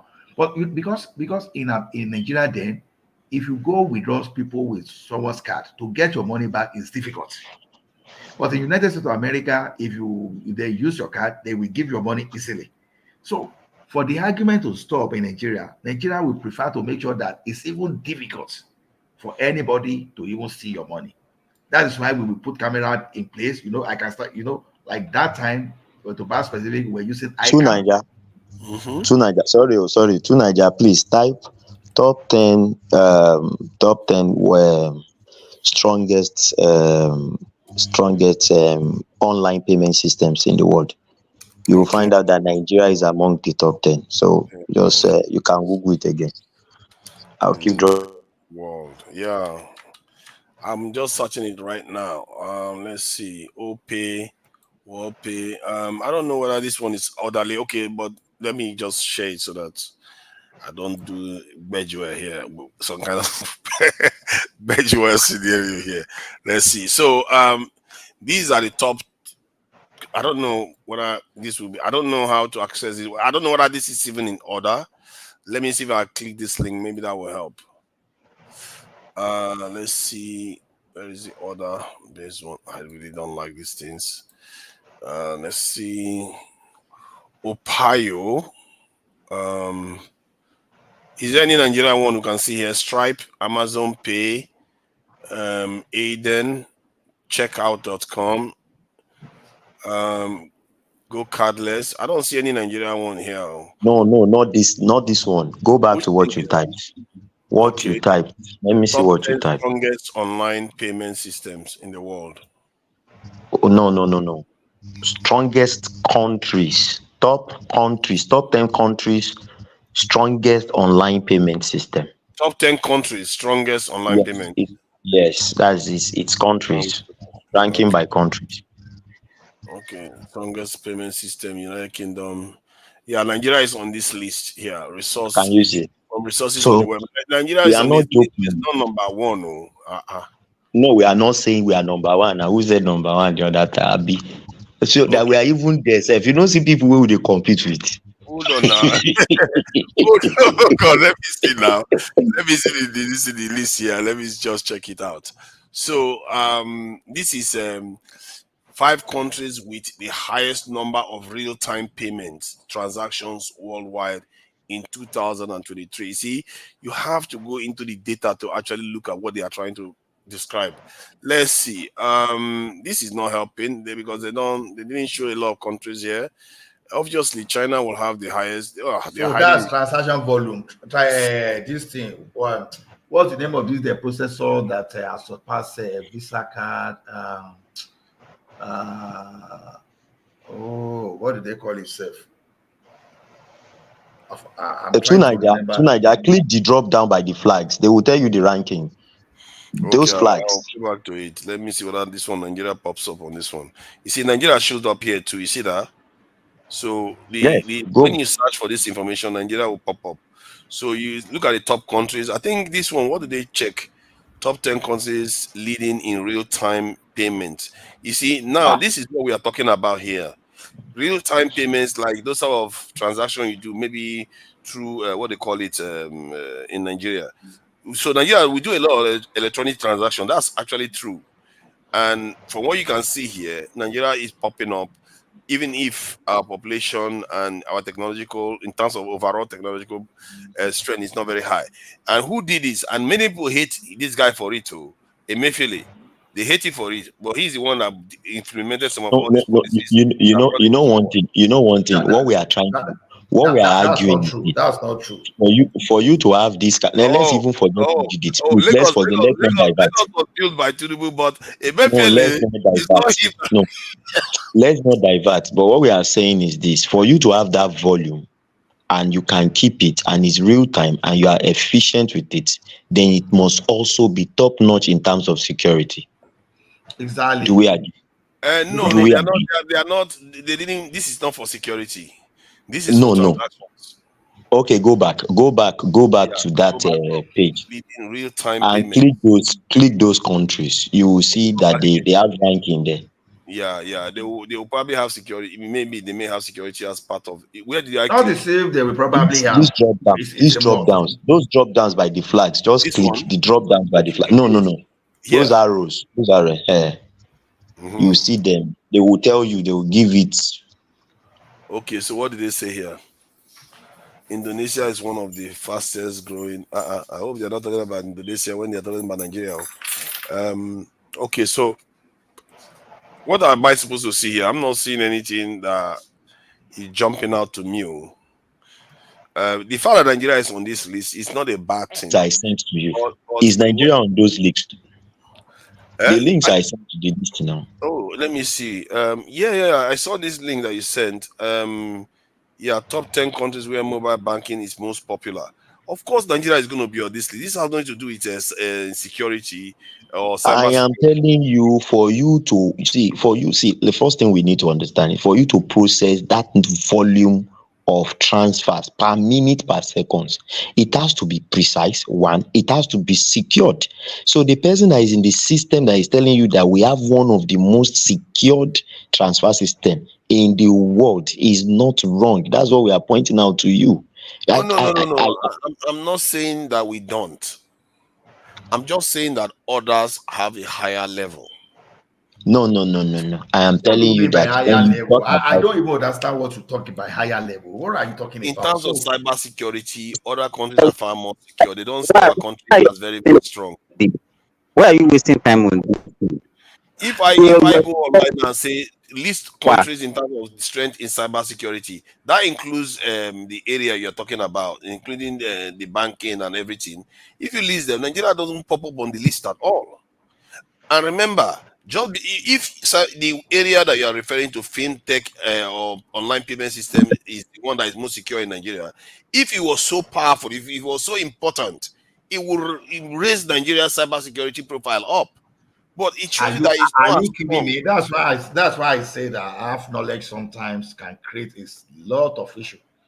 Because this is basic stuff, though. Wait, you see, when you say cybersecurity, you generalize, and I told you that I pick the fintech specifically, industry based now. That okay, let us compare. Don't let us just choose average across everything. I'm now saying okay, our fintech now compared to. Let's just take that way because we can't use the cyber security in our own military in United and compare that to that of Nigeria to that of America. We are not going to do that for sure. We are not going to do the cyber security in terms of the okay. Look at even the cloud now. That's what they call Azure United States. But I think that's the right. They call Azure United States. Yep. Even when AWS, Amazon want to, they will have one specifically. So those are some kind of security scheme put in place that in Nigeria now there's nothing like Azure Nigeria. We don't have Azure Nigeria. I think only China and only America have dedicated services from Azure and all those stuff. So wait now, you don't go and generalize that way. That's why I'm saying that okay, for us to know that we are faring well, especially from the private people, from the private sector. Let us look at the particular industry. We can go into our telecommunication now, and you will see that all those MTN, because I'm not talking of MTN, Etisalat and Co, because I'm not in that field. That's why I picked the banking sector where I work. So you may find out that even our telecom, they may even have something superior, or even more better, efficient than all those big countries we are talking about. He wants to block me from talking. So see, I hear what you are saying, that you are trying to be specific to one area of security. It's like when you say a country is strong militarily, but because we have very, very good rifles, yes, you may have the best rifles, but the others have nuclear weapons, F-16s, and all the rest. And if your rifles were so important in that security aspect, it's going to raise your that nation's security profile to the top. But because that rifle that you have is of little significance in the bigger scheme of things, that is the point I'm trying to get you to understand, that in the bigger scheme of things, that your fintech can be just swamped up by some other technology. Okay, let me tell you something. Let me tell you something, Baba. Let me tell you something. We have not recorded an history of someone staying online and creating passports for someone in Nigeria. Have you ever heard of that in Nigeria history? That okay, a foreign national will just break into Nigeria immigration system and create passport for non-citizens. Have you heard of that before? Even if it's going to happen, that means that the human being will there. If I'm not mistaken, I think that happened in America before, right? I'm not so sure. I don't know. Okay. Then we have Mr. Osh Poppy. You understand? As long as you want to claim, how did he get into that system there? So tell me a situation whereby without an internal person in Nigeria, that someone will sit somewhere and break into Nigeria, and break into NIPS, and break into Nigeria Central Bank. So sometimes we don't have to look. We don't have to look. You have to be objective. I know you are trying to say we are secure. We have strong. This is cyber security. We don't cover every area.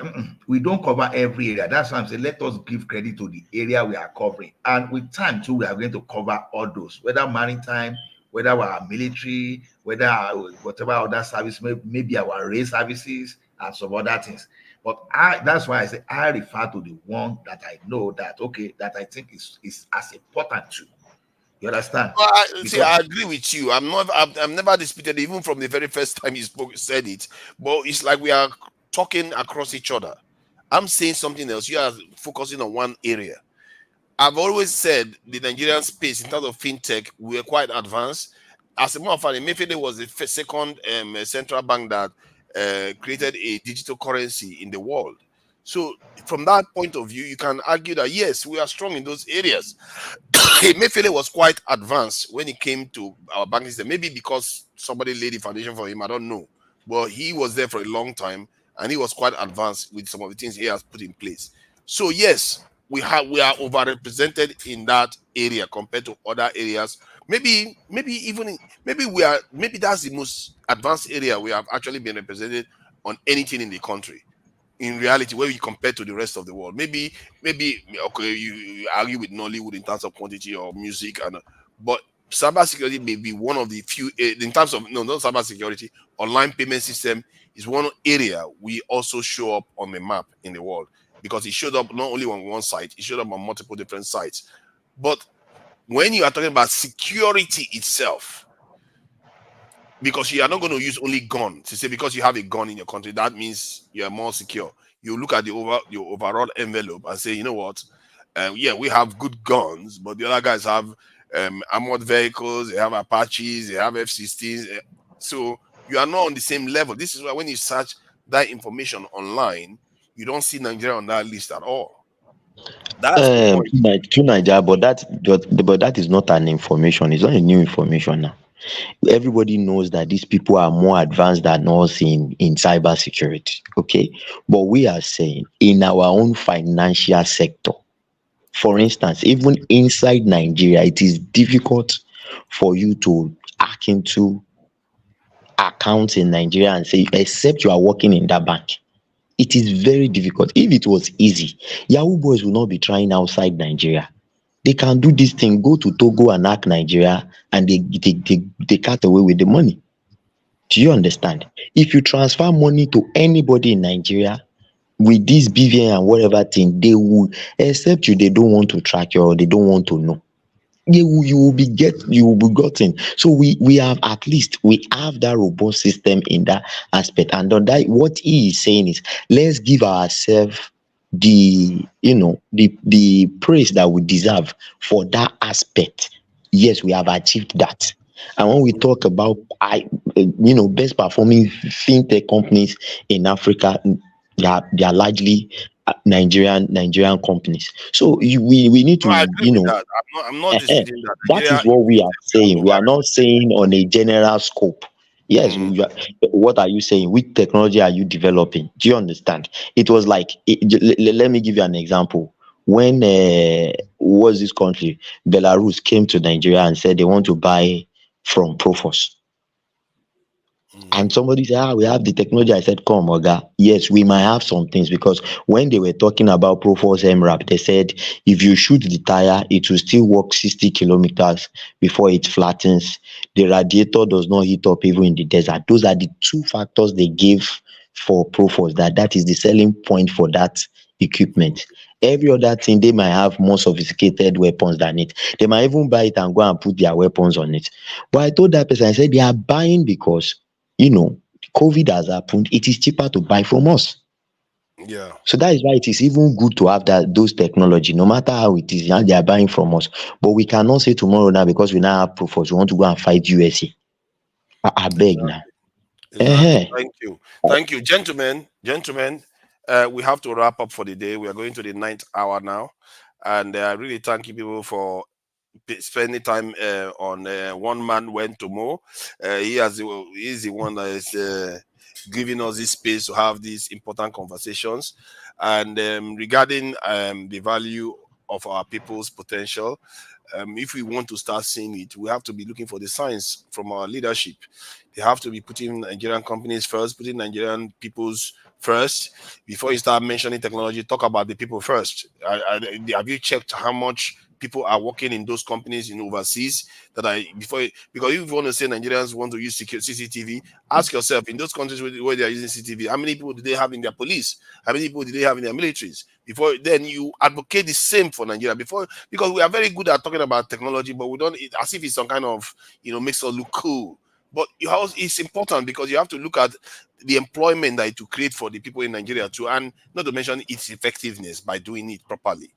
So we have to start seeing signs that our leaders are putting our human beings that are the biggest weapons we have in that country. There are people that don't have one resources in the world, and they are very, very rich.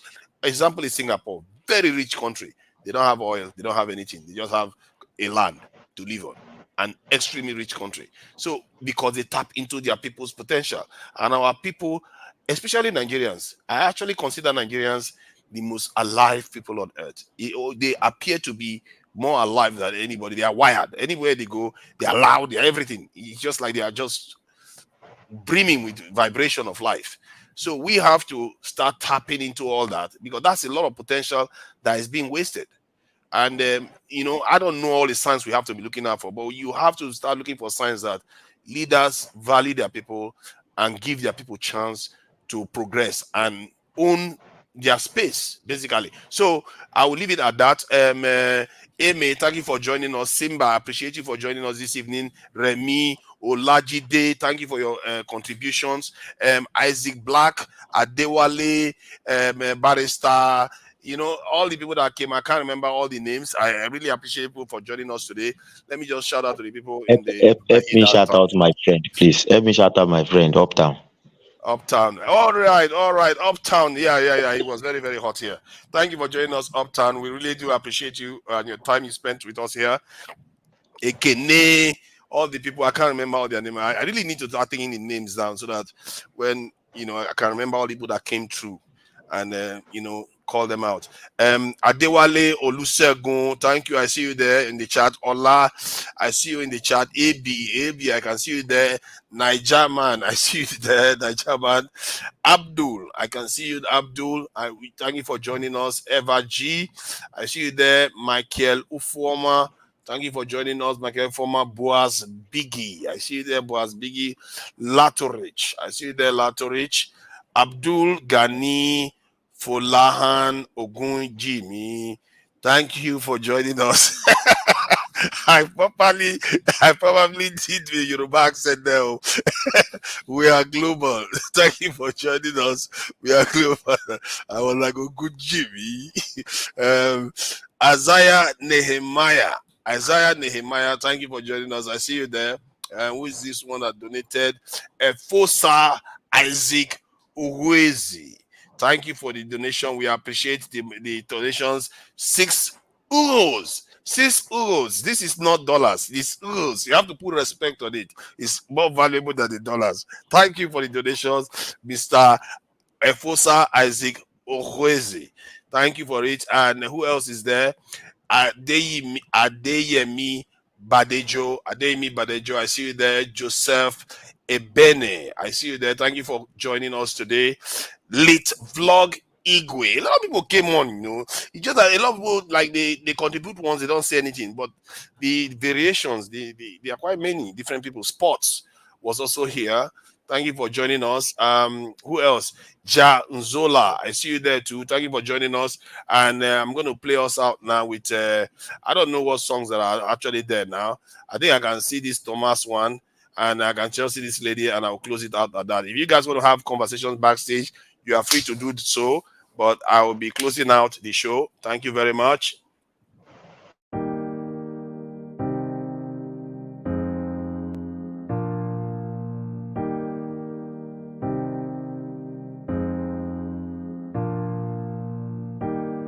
Obono gini kama chozunu imana chukwa kosi womo onyele miu nyelu yumi. What am I looking for? See my God, he don't bless me, yo. He give you me, give me you. Obono kife la chasha so, obono kife me chasha me. My baby, you know, say you go love for me. Hey, yeah. I do go. I could go. When I call your name, Shakara for me. Oh, Roma. I will be your Romeo. You go be my Julie.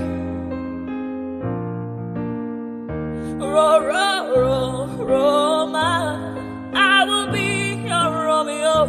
You go be my Julia. Oh, give me your love, I don't go run away. Show me your love, I don't go use you play. Carry me, go me, I go follow you way. Follow you, they go. Maka Munagi, me and you. Okwa Munagi, my baby and me and you. Me and you, Aqua Monagi, my baby. Obuzi kife la chasha so, Obuni kife la chasha me. My baby, you know, say you go love me. I do go. I could go. When I call your name, Shakara for me. Oh, Roma, I will be your Romeo. You go be my Julie. Yeah, Roma, I will be your Romeo. You will be my Julia. Oh, Roma, I will be your Romeo. You will be my Juliet. Roma, I will be your Romeo.